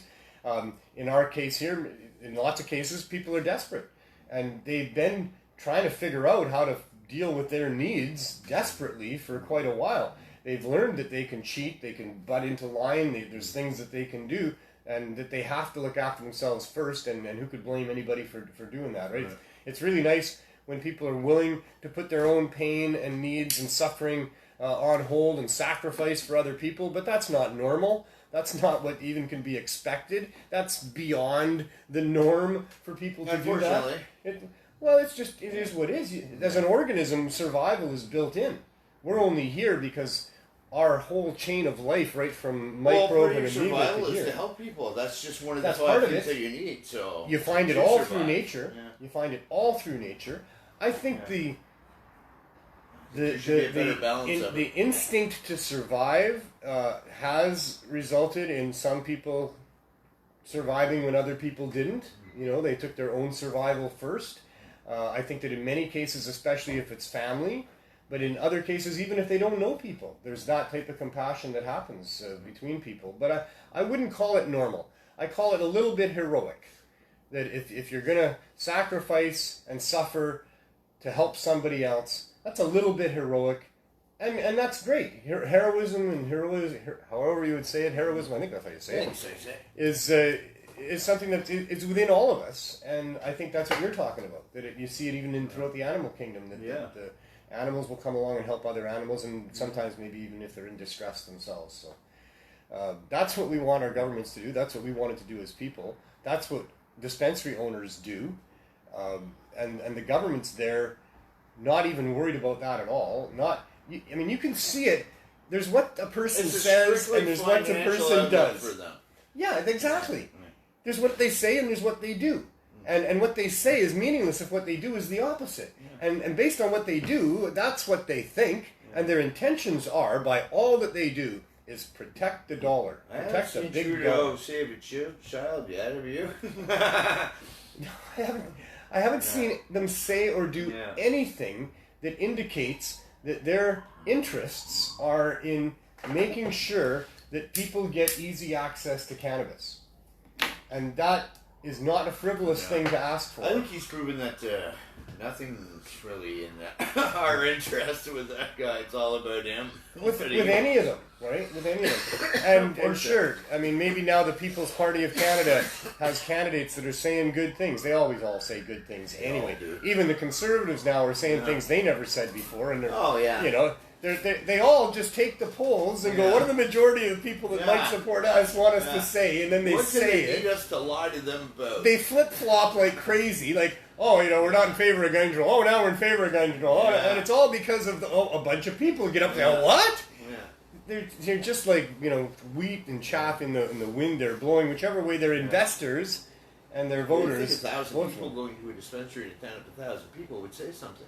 You would think that would mean something. They wouldn't all have to take that into account. They wouldn't all have to come out of their homes and stand there. It'd be nice if they did. I don't know where you would stand. I don't think they would pay attention. But no, just that they're there. Just that you've got a list of 1,000 people that have all got doctor's confirmation, that all of which would vouch for the products. Yeah. That should be way more than enough. Yeah. The judge has all that, right? Yeah, I think so. Yeah. I think so. Because that's the other side of it. I know, it's like a week away, man. Because, that's the other side of it. I don't know if that was my final bail call today. I don't even have to say my last name or anything. I just say it's Jerry. Yeah, of course. God, you wish me good luck today. Well, you were on a first-name basis with the first prosecutor, too. Oh, yeah. I'm calling him by his first name. Oh, man. So what this is about is so Jerry got raided, he got busted, he got charged, and he's been waiting for years to have, you know, some ability to have his stuff before the courts. That stuff has been presented to the courts now. How long ago? 2 months, 3 months? Oh yeah. I messaged it and see what happened because they were supposed to submit their stuff by the 1st, and it's like the 7th or something, isn't it? And you asked your lawyer if that's happened. Right? Well, yeah. So and of course they haven't. Maybe they'll drop the ball. So they're supposed to do it today or tomorrow. So, but the court's in 1 week. So yeah. So finally, really not much time for for them to go over it before court. So I know we'll see what happens. Can't postpone it. So I always did think they were going to drop it. Maybe it's not too late for them to drop it. I don't know. No, they're bringing there might be other evidence. The Crown might bring in some one of the Cannabis Acts, part of that Cannabis Act, or some old the Psychotropics Act, or I think that's what it's called. So they may bring in, our lawyers may bring in the Indian Act and things like that. So it's what they bring in. So. This is 8 days from now. This is September 15th and 16th, which was set aside now for final arguments. There's been already a day of cross-examinations a couple months ago. And so final arguments will include some new evidence, apparently. And always there's new stuff in final arguments and new ways of looking at things. So that's good. And we look forward to that. And then a decision, who knows how long after that. It takes them a while, usually, for a decision. But that's the path you've been on for a while, and we'll see what happens with that. There's 2 other co-applicants. This is a constitutional challenge. This is about people having access through a storefront easily to be able to get what they need for their own purposes, and hopefully not with doctors as gatekeepers. Is that part of your trial at all, that doctors be taken out of that equation as gatekeepers? It really isn't. No, it's one of the things we actually, I think. So the doctor's thing is still there. We did bring up the pharmacy can sell any other drug except for that drug. It's the only drug that you can't get from a pharmacy. So no, I would say no on that. Right. So it's still going to be requiring from a medical dispensary to have a doctor confirm a diagnosis. Similar to our application, which is not before the courts, it's simply before Health Canada, but it's been before Health Canada for over 11 and a half months now. We're just about at the 1-year mark since we applied to Health Canada to have a low barrier access, what I guess would have to be called a medical cannabis dispensary, but that's sort of redundant. We were calling it a community-based cannabis store because cannabis is medical. It can't help but be medical. It might be able to be a little less medical than otherwise if you irradiate it and spray a bunch of nasty chemicals on it or don't flush it properly, or some of the things that can happen to cannabis can make it less medical. But ultimately, cannabinoids, by their very nature, by their definition, and certainly with their relationship to the endocannabinoid system, that if you Google that, you'll understand the relationship that we have with the cannabis plant. Cannabis it can't help but be medicine. So even the government irradiated, chemically sprayed, who knows what cannabis, and some of it probably is half decent. My friends are telling me some of it might be half decent, those that have gone to work for that side of things. Still, it's got medical value. Still, I'm sure it helps people sleep after using it. Still, I'm sure it helps people with an appetite that are having trouble, gaining weight, or still all these things that cannabis does. So I don't know that we need to call it, I don't even really want to call what we're doing medical cannabis, and even dispensaries don't need to be called medical dispensaries. They should just be called cannabis dispensaries. Right. They're just dispensing cannabis for people, and people use cannabis for a whole bunch of reasons. Even the non-medical stores are selling cannabis to people who are probably baking with some of it, probably using it because they want to have help sleeping, probably finding that it helps them with things. So they're probably using it for these medical things anyway. It's not just about recreation and having fun, but recreation and having fun is also a medical thing because it's a part of preventative medicine and feeling good and all of that. So we want to have a community-based store. That's what you're fighting for. That's what we're fighting for as well. Ours we're calling low barrier. And I think that would be an important thing that if we establish that, then that would apply to you as well, that you could offer low barrier, and you say you were anyway. Yeah. Did you have to submit a model of how your dispensary worked and how you would deal with people that didn't have enough money but they had that doctor's recommendation? I think they kind of clearly knew that I help people, so they didn't ask. But in our case, we had to submit to Health Canada the model of how it works. Like what we say to people when they come, we always have them fill out a little bit of a questionnaire. Right. Yeah, they did. Yeah, we brought up that. I can't talk too much about what I submitted yet. Right, that's right. There's a publication ban on the actual. Ban, so I just don't want them to say, "Hey, I heard him last week say that." So the case is coming up. Keep track of it. Pay attention to what goes on there. This is important stuff as far as access goes for anybody that wants to use cannabis for medical purposes in the future. So in the meantime, there's another side to things that you've been working on, and it's kind of part of the whole cannabis prohibition thing as well. Because the reason they prohibited cannabis originally was because of a bunch of lies that they told about it. They said it made people violent and insane. So what they were talking about there is that if people would ingest this cannabis, this smoke here, that it would cause their mind to misfunction in violent and chaotic ways that could result in, and most of the time would result in violence. That people that were using cannabis, cannabis was blamed for almost all of the violent crimes that made the newspapers back in the 30s, 40s, 50s. Because the majority of the newspapers were owned by one guy, William Randolph Hearst. And William Randolph Hearst had a real hate-on for cannabis. And when they made alcohol legal, after having a 13-year test of alcohol illegalization, we can talk about that one day on the show, about what caused the prohibition of alcohol, what resulted from the prohibition of alcohol, why they ended it, and how that all, and what the differences were. We can talk about all of that.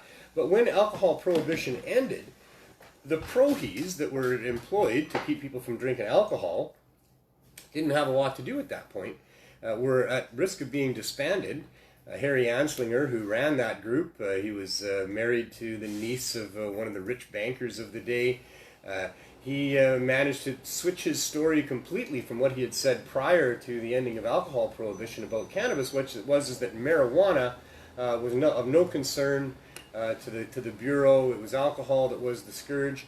But as soon as alcohol prohibition ended, he went on to give speeches across the country about the scourge of marijuana and how horrible it was, and tell vicious lies about it to keep his people employed, to keep his department alive, and to keep having something to do.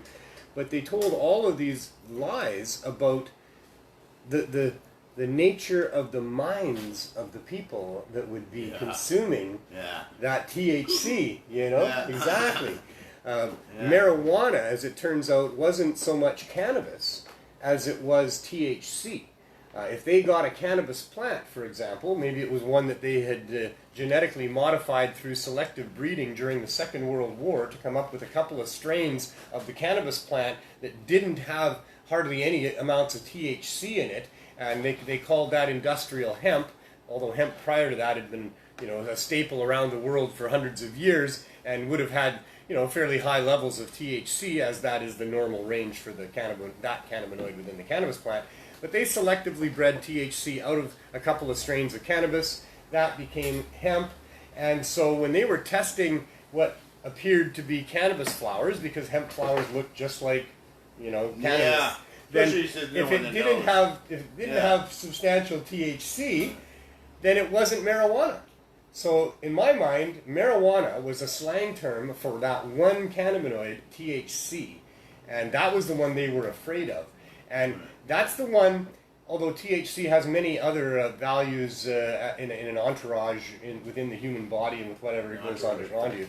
But in and of itself, one of its main qualities is the euphoria that Mother Nature was nice enough to provide for people who aren't feeling well, that if you consume some cannabis, you'll get the CBDs, you'll get some anti-inflammatory, and you'll also get this, that's pretty cool, which you weren't feeling like that before you did that. So it's all about the mind, in my opinion. Yeah, it makes you feel better. Makes you feel. Yeah. And it's about feelings and thoughts. They're very interwoven together. Whatever you think you're going to feel. I once wrote a poem about whatever you think is what you feel. And what you feel is to you what's real. Yeah. And it's all driven by thoughts. Yeah. And here they say what's not real to you. Yeah. Exactly. So this has been an attack on our consciousness. This attack on THC. THC affects our consciousness. And it doesn't affect, as it turns out, our consciousness in a way that makes us violent and insane. That was disproven in the 60s with the Schaefer Commission and the Ledane, or the Schaefer Report and the Ledane Commission, both at similar times, said, no, it doesn't make you violent and insane. It makes you calm, peaceful, relaxed, a little hungry. Should not be subject to criminal sanctions. Of course, it shouldn't be subject to criminal sanctions. It took us that long to figure that out. Like, holy shit, criminal sanctions for a plant, even if it causes violent thoughts, using the criminal law against you for just having possession of it. I mean, unless there's a whole bunch of violence, but then they did have that. That's right, I didn't cover that completely. William Randolph Hearst wrote story after story once alcohol prohibition ended about cannabis being involved in all of these violent crimes. It was a brainwashing campaign by the media to satisfy their ability to control something that was uncontrollable, or to get that out of the marketplace. Sure. But it's National Geographic. It keeps messaging me. Oh, you want to take that? Yeah, no. Yeah, well, you probably should. I don't want to. No. He's gonna message at 3. I don't want to impede any but I just don't progress. Leave them hanging, so that's why. And so this is National Geographic talking to you about your involvement with what I call the Thought Project, of trying to get freedom of thought for people with respect to not just cannabis, but the other plant medicines that have been helpful for people. Yeah, that's one thing of it. They're doing a documentary on psychedelics for the show Trafficked. But they're looking at the illegal side too. That's of psychedelics. Of course. They're going more the LSD route, is what I'm hearing. So, but I'm looking for a lab. If anybody's got a lab, totally discreet. You're gonna partner with Jerry. Be honest, straight up, and nice to him, and he'll be nice to you, and that would be really good. Yeah, National Geographic's got a pretty good reputation. I can send you their information if anybody's out there, but we're on that time constraint, so they're coming September 17th to 21st. In fact, he just said he might be here in a few days to scout. So somehow our grandparents allowed this to happen, where they went from prohibiting alcohol, which was a good idea, great grandparents perhaps in many cases, but they dropped the ball on this as people that had been fighting for freedom and rights for a while, that thought we had some sort of a constitution. We here in Canada ended up with a charter But this whole idea of cannabis being made a criminal offense against people is just completely against the whole basis of what the United States is all about. You know, we find these truths to be unalienable, that all people, we find these truths to be self-evident, that all people have an unalienable right to the pursuit of their own life, liberty, and happiness. Happiness. Not all people in their Constitution. Most of the people. Well, not everybody was included in the Constitution. No. Well, some of them were definitely included. Here in Canada, too. But excluded.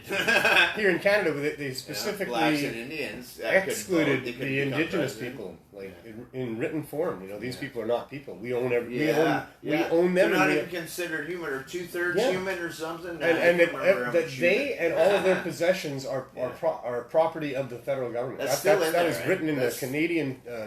And the American one is still in there. It's I don't know about ours. That's a whole other show we could do as well on that. Yeah. But this attack on consciousness is just like, we have fundamental beliefs and rights about these things, and somehow the couple generations before us really dropped the ball on this whole thing. They allowed for the prohibition of alcohol based on a bunch of lies, based on a bunch of hype that was really orchestrated and designed to protect the rights of the Rockefellers, who didn't want the fuel that you can make from hemp, or cannabis, which is 10 times more efficient than the fuel that they make from corn. So they didn't want cannabis in the marketplace as a fuel source. The Rockefellers had control of all of this fossil fuel that they owned, and this was a huge campaign to get this out of existence so that they could just sell fuel to people for the next hundreds of years. And that was their plan. And that's one of the biggest reasons why this plant was lied about, demonized, made illegal, and had the force of the criminal law used against it, and everything they could do. They put so many people in jail for so long for having anything to do with this plant. And they still are. And around the world, you can still get executed in over a half a dozen countries for less than 2 ounces of cannabis in your possession. Not even being a grower or someone, with a big market. The Philippines, look, shoot you right at your home. They've killed thousands of drug dealers in the Philippines for anything to do with this plant. And it's not because it's dangerous. I figure my little brother's at that age now, and he lives there. Oh. Yeah, but he's good. He's going to the gym, and I think he's on the right track. He stays out of trouble, and I hope somehow we can overturn who knows, right? the regime that's there, and overturn that unbelievably oppressive attitude that's okay somehow. Yeah. That somehow it's okay for somebody to take charge of millions of people and then come up with edicts that are completely in violation of our natural rights. I smuggled my own shatter. Be careful, young man. I don't do it anymore. Not since my trip back. I'm old now. Everything's dangerous to me. Yeah. When I come back from Peru, they asked me what I did for a living, and I told them I sold marijuana. Oh, yeah. So I can't bring nothing no more, man. Yeah.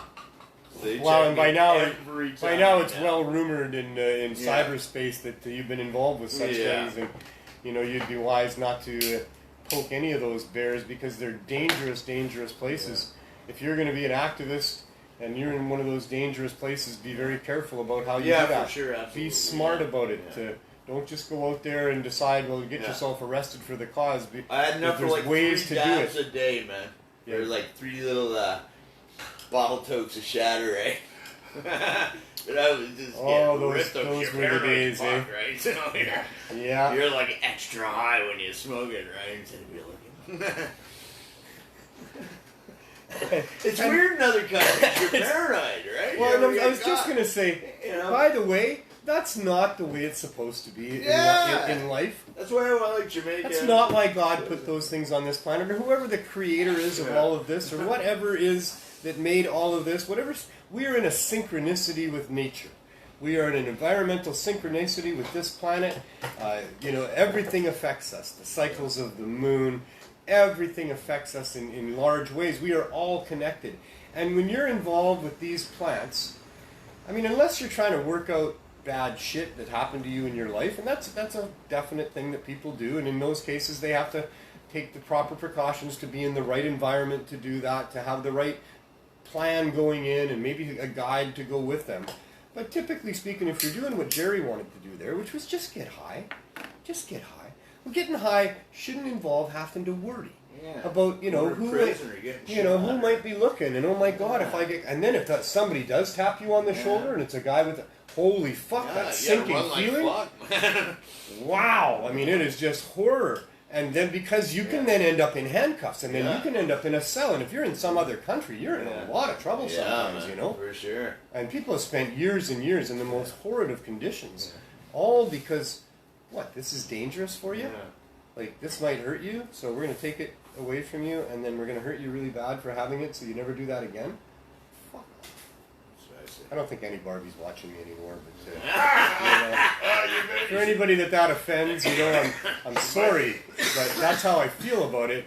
And this is what is really offensive is that idea that there's some group of people, even more offensive, that we consider them somehow paid help or public servants, and they've decided that they get to tamper with our states of mind. Not only can we not sit down and have a puff and commune with nature and think about how grand life is and how wonderful things are and how much they could be worse, but man, I'm lucky to be here and I'm just so grateful and thankful, and oh man, listen to that music, and baby, you want sex right now? Like, that's what life is supposed to be about. Not sneaking a little tiny dab of something and then having to worry that the fucking cops are coming in, and then if you see them, if all of a sudden they're out your window, they're not there for you, but you think they are. And now you start flushing your stuff down the toilet, and you're freaking out. How many people have freaked out because they thought the cops were there for them and flushed their stash, and had a miserable hour, and it took a long time to settle down. And now you got to go find something because you flushed your damn stash, so you got to find a roach or something. You can call your dealer, damn it. No, you can't call him. You just flush the shit you borrowed from him, man. Can't call him because you still owe him for the last stuff. I know, this is horrible. All of this is horrible. Now you got the cops and the other guys out There's no reason for any of it. There's no reason but money for somebody else that they want to take from your pocket, or just because they don't like you. They don't really burn it all. They feel better than you. This makes them feel better than you. They're going to and take your money at the same time. Make money off you now at the same time. It just gets worse and worse and worse. It needs to get better. As long as there's been drugs and cops. Every time a cop passes me, I still look in my mirror to see if the fucker turned around. Oh yeah. I wasn't paranoid until they got arrested. Yeah. I had not much fear of them until I had an incident. Well, I did have what Glenn's talking about since I was busted at 19 years old, but it wasn't anything too huge. It got really huge for me, non-cannabis related. I had a work truck that I was keeping, in my possession 24/7, and I lost a front license plate. Front license plate came off. Somebody stole it. I don't know, but I did look into it, and the right thing for me to do was to go and report that to the RCMP in Richmond where the truck was registered. So I did that. Now it's 10 days later, and I'm driving on Hastings, coming from a job or whatever, and I know I've had this undercover, cop behind me, this ghost car, for quite a few blocks.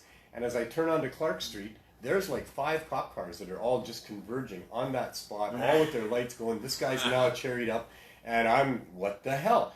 And they're, yelling the at... weed guy with the weed sticker. No, there was no weed stickers. It was nothing at all. No, this was many years ago. Oh, okay. And so I had my little dog with me, and they're yelling at me to show them my hands out the window. Like, get your hands out the window. So, okay, I got my hands out the window.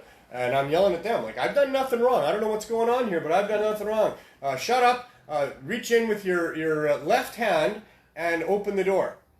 So I, for some reason, get screwed up every once in a while about left and right. I did it that time anyway. I don't know what it was. But I went, okay. And I reached in with my right hand, and at that moment I thought I was dead. I thought they were going to shoot me. But I opened the door, I got out, and now they're like, walk towards my voice. And then all I can think about is this show that I saw, like within a night or two before that on television, some documentary, 60 Minutes or whatever, on cops and what it's like for them when they've got their gun pulled on somebody. That there's adrenaline pumping like crazy through their body. They're watching every twitch. Well, they're not really loving it, They're in a state of like, oh my God, is he going to pull a gun on me? This is this moment that that I've trained for, and the adrenaline is pumping. And when you're walking towards them and there's shadows that are falling, you can get yourself shot. And that's what this documentary was about.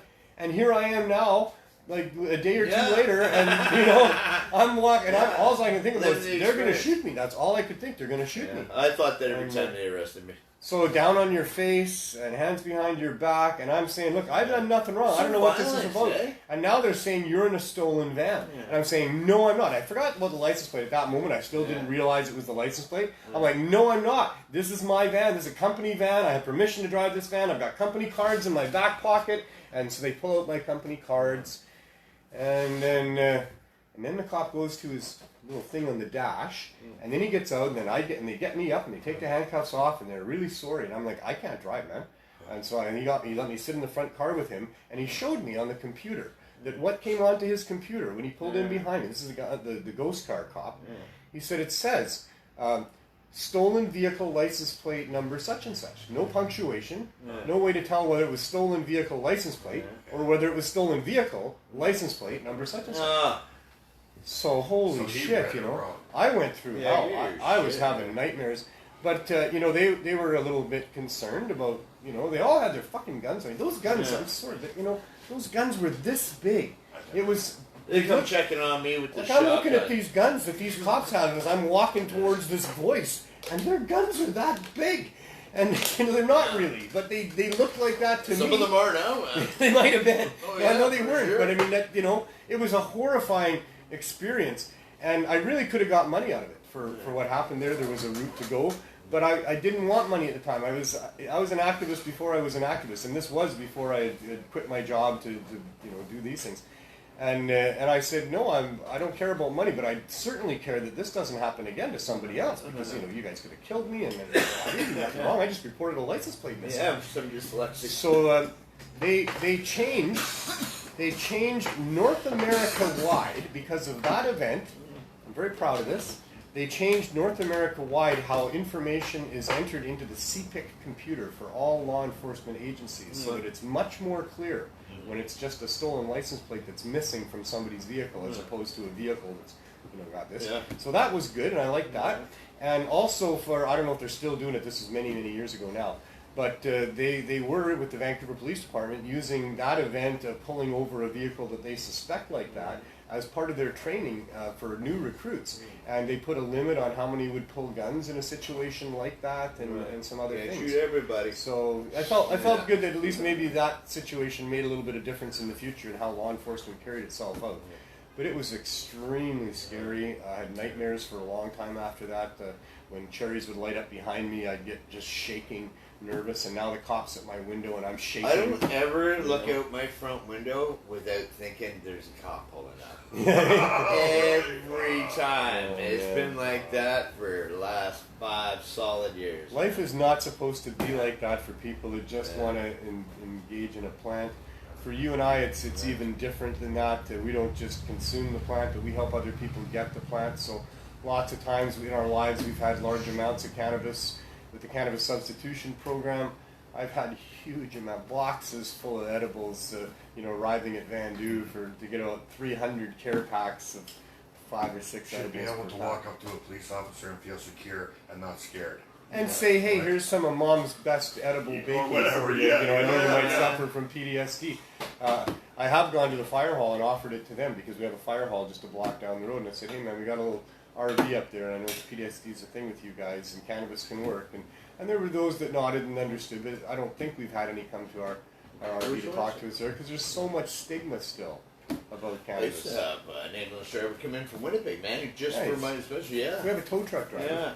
But we have sheriffs that walk by and give us a nod every day. The courthouse is right there. The police station is just across the street from the courthouse. We have a lot of cops driving by. But yeah, there's a real stigma there, and I've had people working for government tell me that oh no, I couldn't be seen doing that. I couldn't be seen going into a place like that or anything. They can't admit it.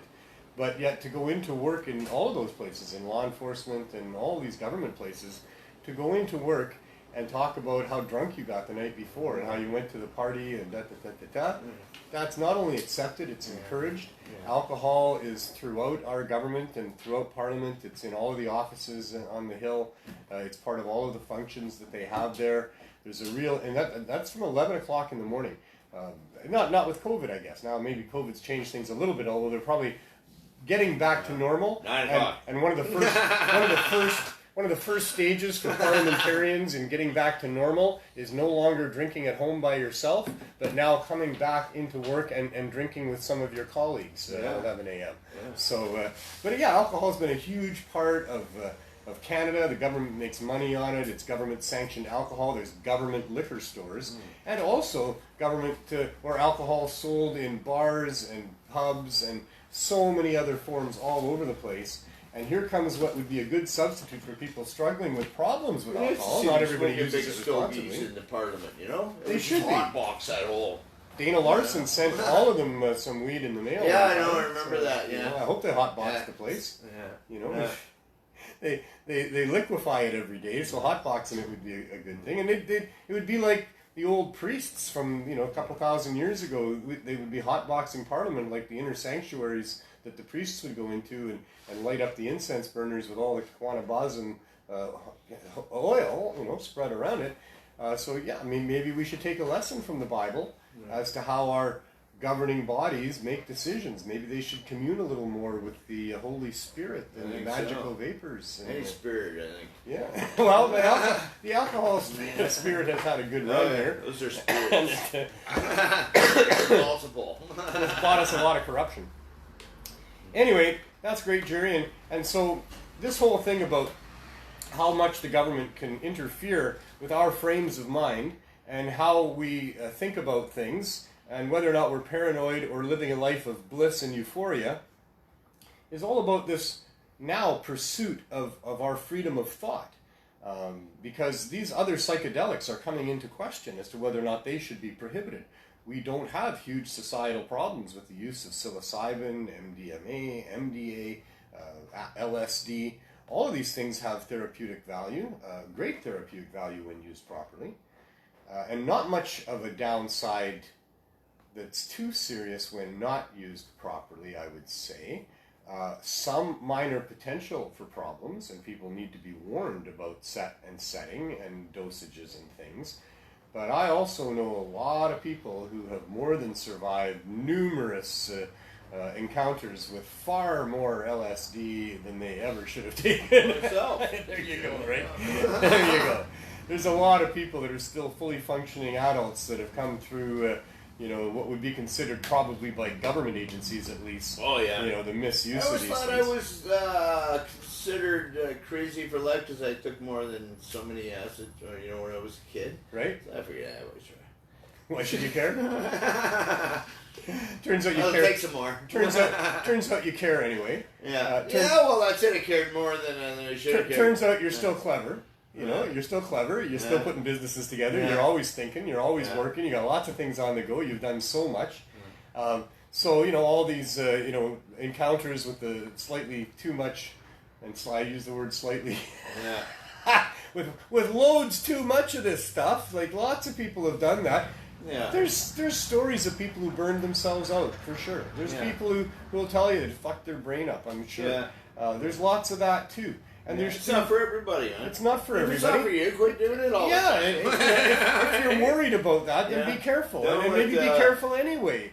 But it's not the government's role. It can't be because they're not able to be properly motivated to be able to really care and understand about what it is to be a human being and to live the way we want to live. It's just not enough information out there, and why am I feeling this way on this drug?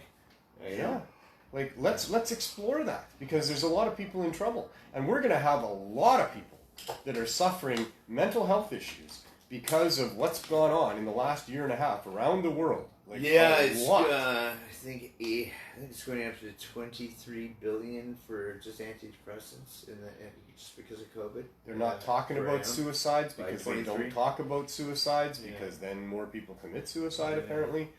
But there's a lot. Is that the excuse? That's the excuse. Wow. It's that, they really don't want to report on it at all because then there's copycats. And you know, the world's in trouble. People are in trouble, and we need to have ways to escape the trouble. We need to have recreation in all sorts of forms to distract us and entertain us. We need to have the ability to have whatever frame of mind we decide to try.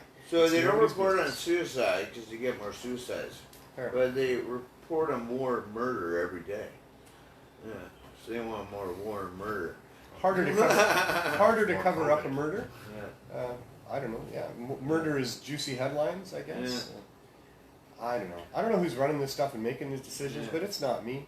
It's not you. It's people that, you know, may or may not have our best interests in mind, but in any case can't be trusted. If they have our best interests in mind, that's great. I'm happy about that, and go for it. You know, the proof will be in the pudding. The proof will be in what you do, not in what you say, but what you do. Go for it.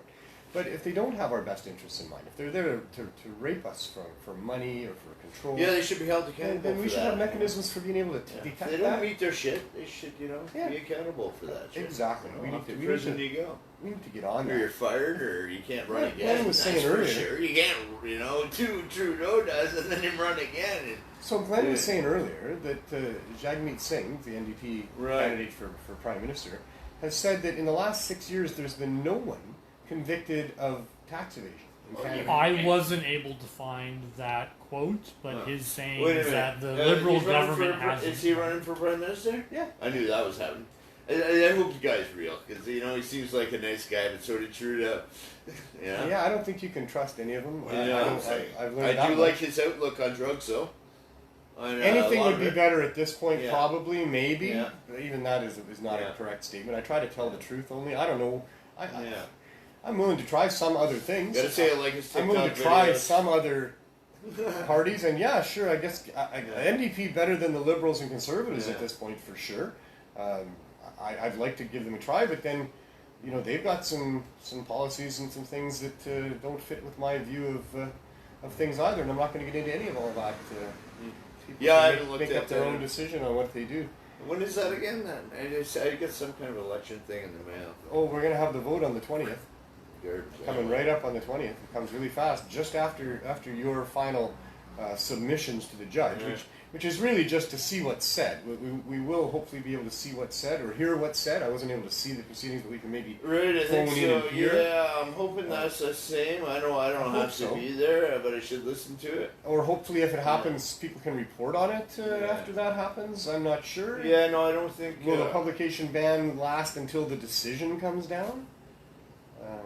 That shouldn't matter, should it? I don't know what it matters. I don't know. Are they afraid that the judge is going to be swayed by having the public hear what's going on? Pablo. You what? They think you're Pablo, but you know the public wants to know, but the public can't know. The public deserves to know. Well, still the public can't know. Well, why can't the public know? Well, they're not going to answer that question. I don't understand really.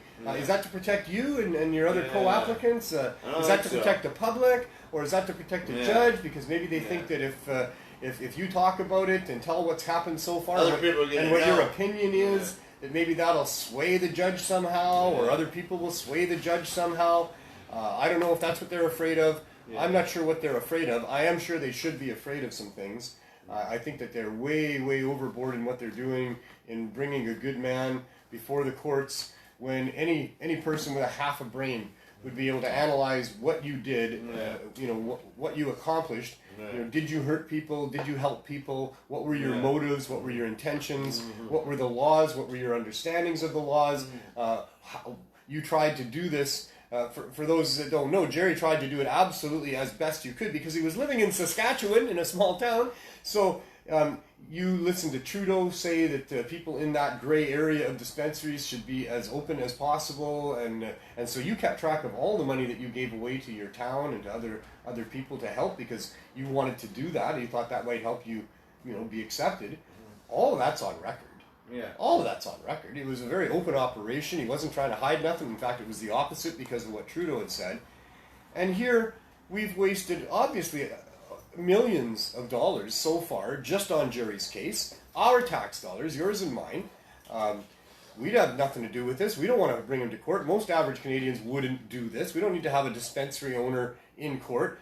He's not in court because he ripped off his clients. He's not in court because he sold tainted weed to people and they got sick. He's not in court because there was complaints against him because people were being harmed in some way. No. That's not why he's in court. He's in court because of a stupid, corrupt law that we've all known is stupid and corrupt for decades. We, in the public, all of us know there's no justification for the law against cannabis, and there is certainly no justification, and nobody in Canada, no average person in Canada wants to have a restriction on sick people being able to walk into a store and get cannabis. Nobody wants that. Nobody wants to have our tax dollars used so that police would run around and shut down dispensaries and arrest people and arrest sick people for having weed. This is not what anybody wants, but yet they're willing to continue wasting our money to do this, and they're taking Jerry to court. And you've been to court 40 what? I don't know. Over 40 times. I forget. Yeah, we had the number down, but then there was more, and now 40 some times. Can you imagine? I mean, I don't know if you ever thought about it, but every time the court's in session, most of the time you actually went into a courtroom, right? When you went to court? Yeah. The last Well, year. no, I would say not. Most of them, I didn't have to go to the courtroom. Oh, but your lawyer well, went to the court. lawyer went to the courtroom. I didn't. The courtroom was in operation. I flew out twice. That's they more told my me point. I had to be there, and twice I didn't have to be there. Right. So My point was more about. Here, man, you fly all the way from BC, and Well, we never made any money on you anyway. Yeah. See, and you didn't cost us anything. yeah. It cost you to go there. What cost us was to just have that court open. To have the judge sitting there, to have your lawyer standing there, to have the stenographer there, to have the sheriff there even though you're not there, and maybe 2 or 3 sheriffs even though you're not there. Oh, there's several cops. The cost of the There's 4 or 5 lights, of them. there's always some cops. The cost of all of that, having the lights on and everything, Probation officers, huge. bail officers. 40 times on one case Yeah. to try to do what to Jerry on behalf of what? Ordinary Canadians? You think we want him punished for offering cannabis to old sick people in Saskatchewan? Nobody wants him punished. So we're spending millions upon millions of dollars to end up getting nothing out of it for taxpayers at all, hurting Jerry. We didn't give you a taste of it on this show. We've talked about it on some other shows. It's a hell of an up and down roller coaster journey through hell. That shouldn't happen to anybody. So anyway, go back and look at previous episodes and, or follow Jerry on Facebook. Oh, banned. You're banned again. I'm banned again. Oh, man. Been 30-day it's all- mental health break. It's all coming down to it. It's all coming down to it soon. 8 more days. We have one more show. We may or may not be here. You never know. But then we're going to find out after that at least what was said, and have some sense of it. Then right away, coming up within 2 weeks, less than 2 weeks, we'll have a new federal government. Maybe it'll be the old federal government trying to be a new federal government now that they're taking on a whole bunch of conservative... When is it? 2 weeks? Yeah, something like that. 20th. Cool. Yeah, it's not far away at all. And now regime's coming. Now, not only are the conservatives sounding a lot like the liberals, but the liberals are starting to sound a lot more like the conservatives. I don't think there's not much difference between those two anymore. It's all algorithms on what people want. It's all the same owners on top of Nobody both. gives a shit what they want. They're just telling people what they want to hear. Well, in this case, it's the best politician. It's the best one that can stand up there and tell you that they're going to better health care and they sort of do one more money thing for seniors and and better focus all housing. their efforts on that. They're just good at reading the polls. That's their real job. Read the polls. What do people want to hear? What's the top 3 issues on people's people's minds? What I want to know is minds? where the fuck they get these polls, man. Nobody's ever asked me. I've never seen any. Hey, you want to go to this poll Saturday? I think they're supposed to phone you, but nobody's ever phoned me. I had the NDP send me an email and say between their buddies, and they say, "Can we count on your vote coming up here?" And I sent them a reply back, and I said, "Well, what is your party going to do for the poor people and the sick people in getting low barrier access to cannabis?" They never sent anything back to me. I thought I'd get an answer back at least from the NDP. But no. I emailed True. And every chance you get, by the way, if you have an opportunity, if a candidate asks you, or if you have an opportunity to ask a candidate or somebody running their campaign or something, ask them, what's your party going to do to provide low barrier access to cannabis for poor people? Safe drugs for all, Well, safe cannabis for sure. Why shouldn't sick people and poor people have a place they can get cannabis? There's people willing to provide that cannabis, and why wouldn't they? Anyway, I'm running late on the show because it's stuff we need to know, interesting stuff. But we're going to go out and have a quick chat with the people in the RV. Thank you so much, Jerry. We'll see you next week, I hope, and fingers crossed for how all that goes. So, briefly, for over 4.5 years now, we've been running a program, or first it was a project for 3.5 years at Vandu, where we gave out care packs of people with 4 to 6 edibles and a joint to people that wanted to try to get off opioids and would line up for a couple hours in all kinds of different weather to do that. We'd have a bunch of success doing that. It's been very, very successful. So much so that we were recognized by Professor M.J. Malloy when he did studies on the people and how we were helping them. Not just us, but other groups as well that he studied. Peer-reviewed articles and studies came out showing the effectiveness of our program.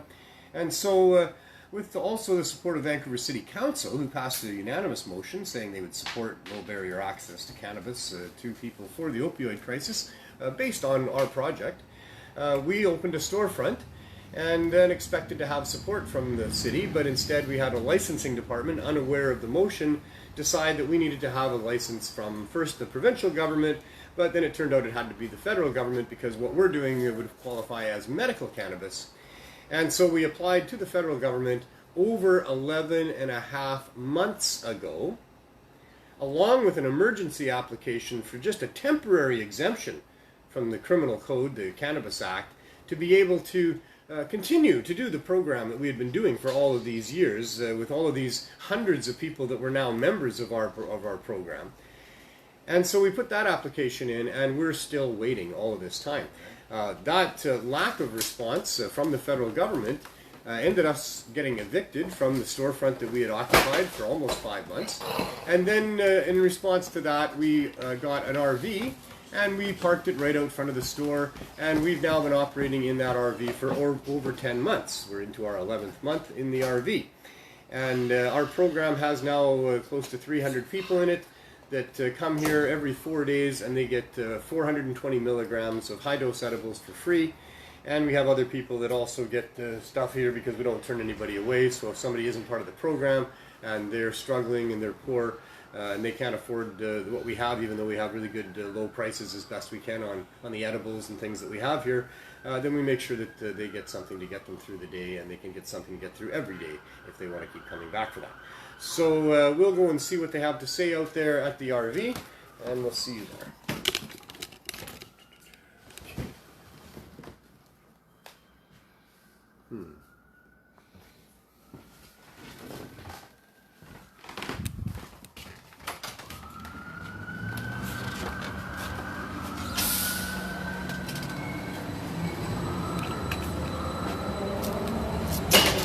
Beautiful day in downtown Vancouver.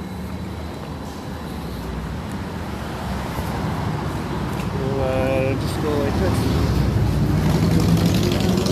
So this is the Healing Wave Cannabis Substitution Program RV, the weed van, ganja van, hippie van. It's got all kinds of names in the neighborhood. We've been in this RV for over 10 months now. My crew of people here, the wonderful people that run the program and offer low barrier access to people. This program has been so successful that it's also taking part in other places across Canada. It was first brought over to Vancouver Island, to Victoria, where the Solid advocacy group has a cannabis substitution program there for running for, well, must be close to 4 years now for them as well.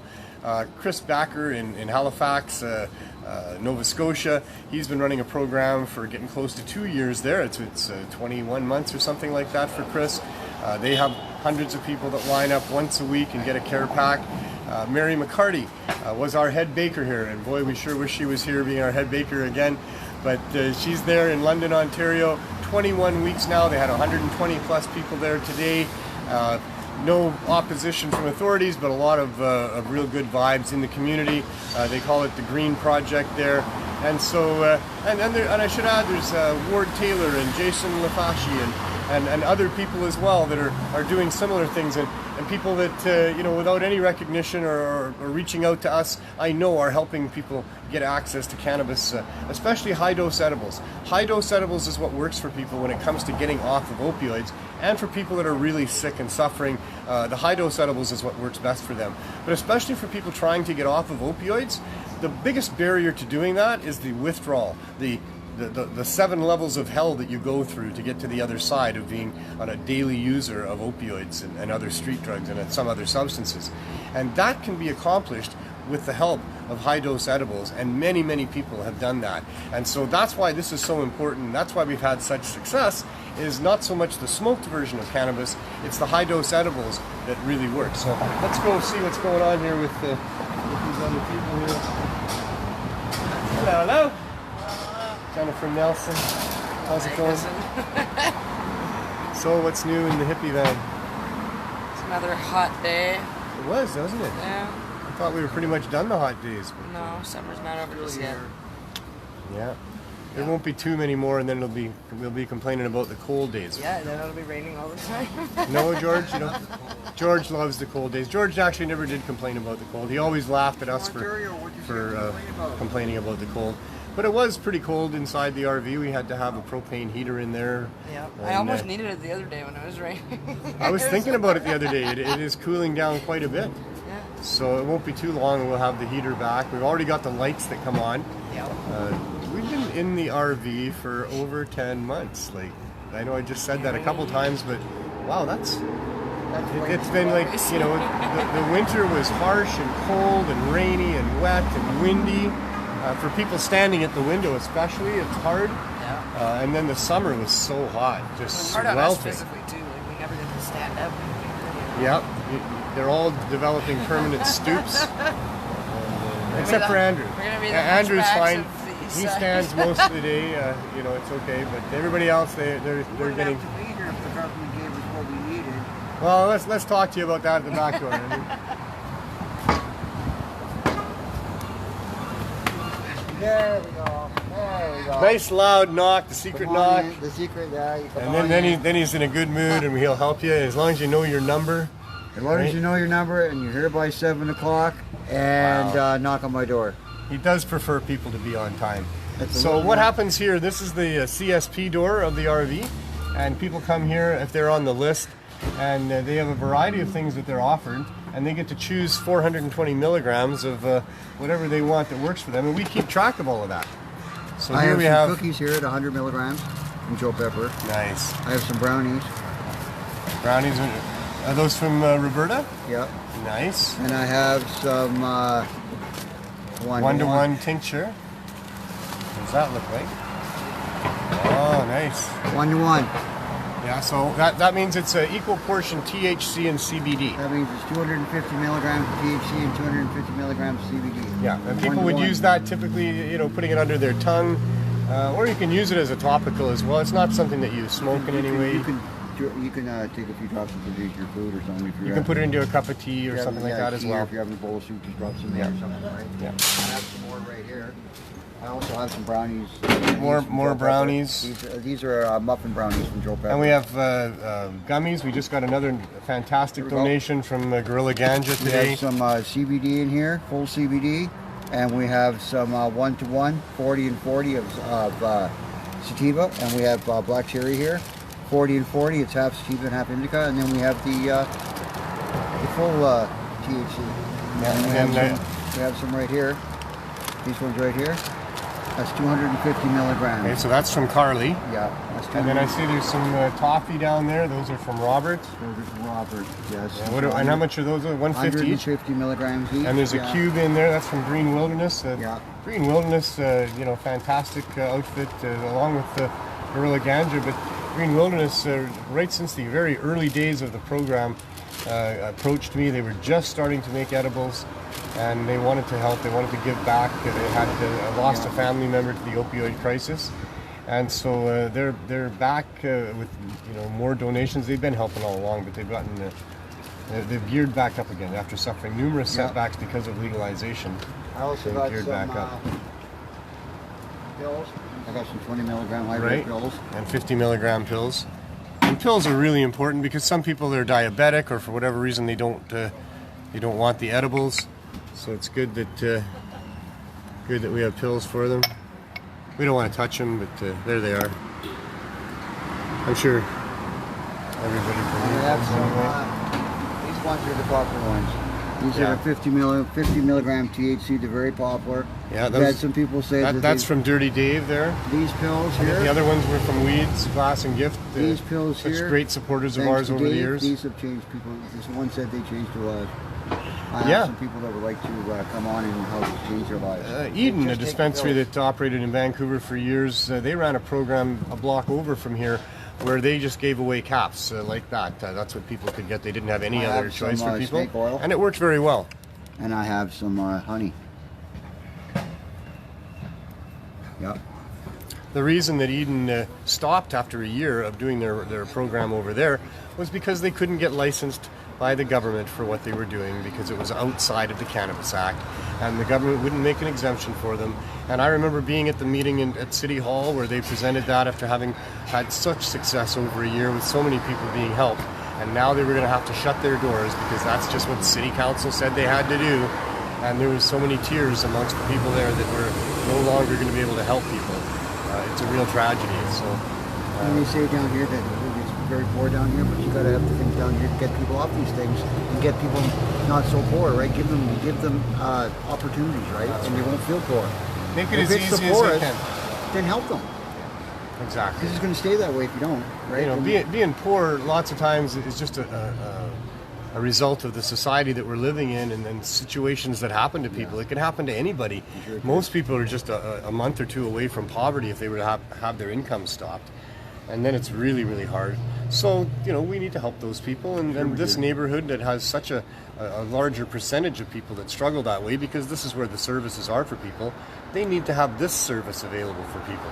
Not just free food and things that maintain them where they are and what they're doing. They need to have things like this, where what we're doing is offering them a way out.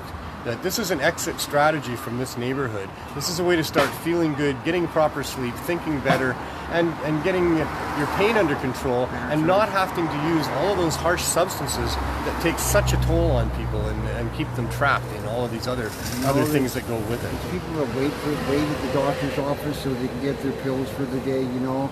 And there's people that wait for their juice at the methadone clinic so they can get their juice so they're not sick. Come here and do that, right? Even the pharmaceuticals are killing people, right? We have them out there too. Even that juice is killing people. Yeah. You know? I know. The alternatives that are being offered to people in this neighborhood are all being supplied by pharmaceutical companies with deep pockets, and they just want to make those pockets even more full of money. And so taxpayers will pay for programs to provide opioids and substitute opioids for people, different opioids than the ones they're getting on the street. And all of it profits the pharmaceutical companies at taxpayers' expense. While we're here, you know, government funding would be great. I mean, it would be fine if we got some of that. But without that, we're still, just give us a piece of paper with a signature on it, and we would have a lot more success in being able to open a bank account and in being able to attract people to fund what we're doing and donate to us. But the government is very hesitant to do that. Like I say, over 11 and a half months since we applied for permission to do this, but we've actually been doing it for over 4.5 years. And yet still we're tolerated because we are persistent and insistent that we will not stop doing what we're doing. We're going to continue to do this. And so here we are in an RV. I don't see any official coming down here to help. Nobody comes down, not only not to help, they don't even come to look. Don't even come to look. Nobody from the government has ever come to see us, to talk to me in person. I chase them all the time and send them emails and phone them. We talk. They're cordial. They're nice. They're supportive. But nothing gets done. Nothing changes. And they never come down we take here. this into our own And hands they and don't we have seek to me be out down here. for my opinion We on have to how we keep can on help doing it. down here. We really can help. So. Well, yeah, we still have to keep on doing it. If they can't help us, then we're going to take it on ourselves. We do it ourselves. Yeah. And then let them see what we're doing. Right. All the compliments and all the people that it's worked for. It's amazing. And we're keeping track.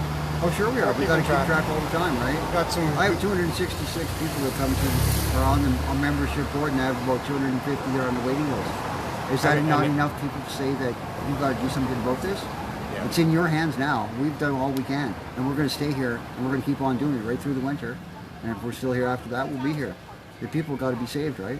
Yeah. You say it's a mess down here, but we're here to help. We can't stop doing what we're doing. We wouldn't let these people down. They'd be devastated if we did. So hopefully government gets in behind us at some point and even funds us. That would be great. We're going to have a quick visit inside, and then we're going to wrap this up. Okay, thanks, guys. So nice to have good weather. It's going to be raining coming up.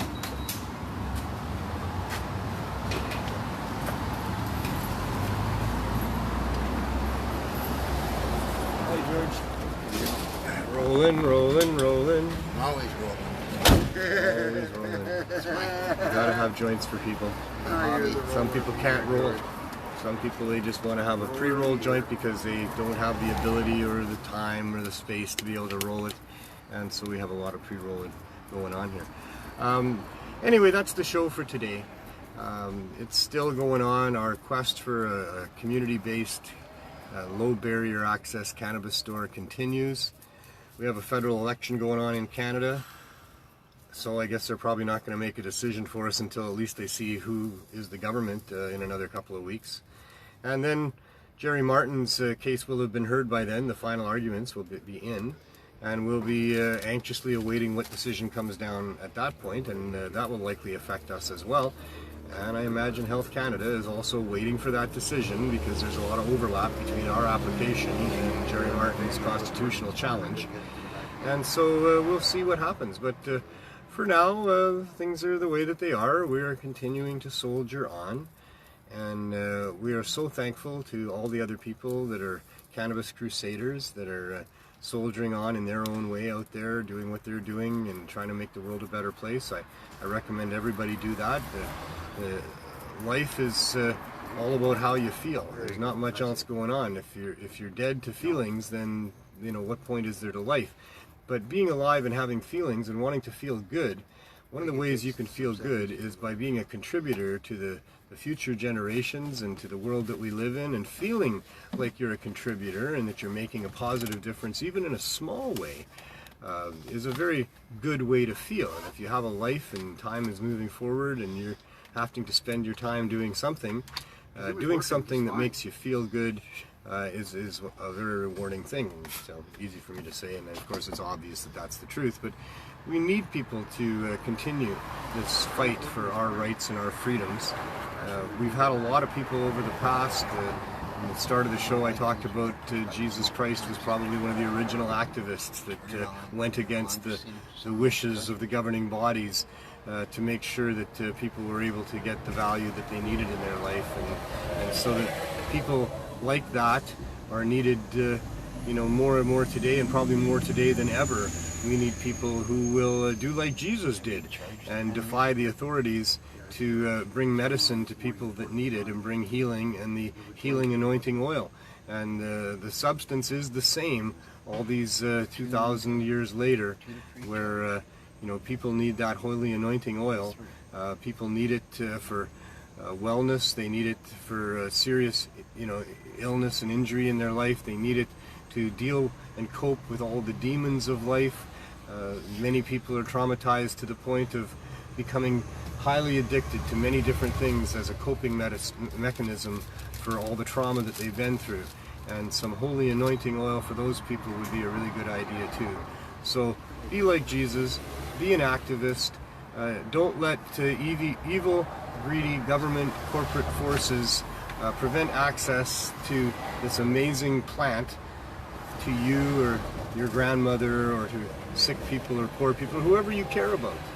I'm sure we all care about somebody, and I'm sure all of us are being harmed by governments and corporations that want to restrict our access to what we all really need in our life, which is some love, some medicine, some compassion and companionship.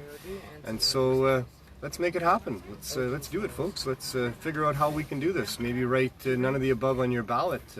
Maybe write a letter to somebody once they get into office, and be one of the first ones to send them an email and tell them what you want, and tell them what we need, and that we want a better system. We want a system that looks out for the poor people, not the rich people. We want a system that puts patients ahead of profit, and we can do this. And I think that there's a bunch of really great people.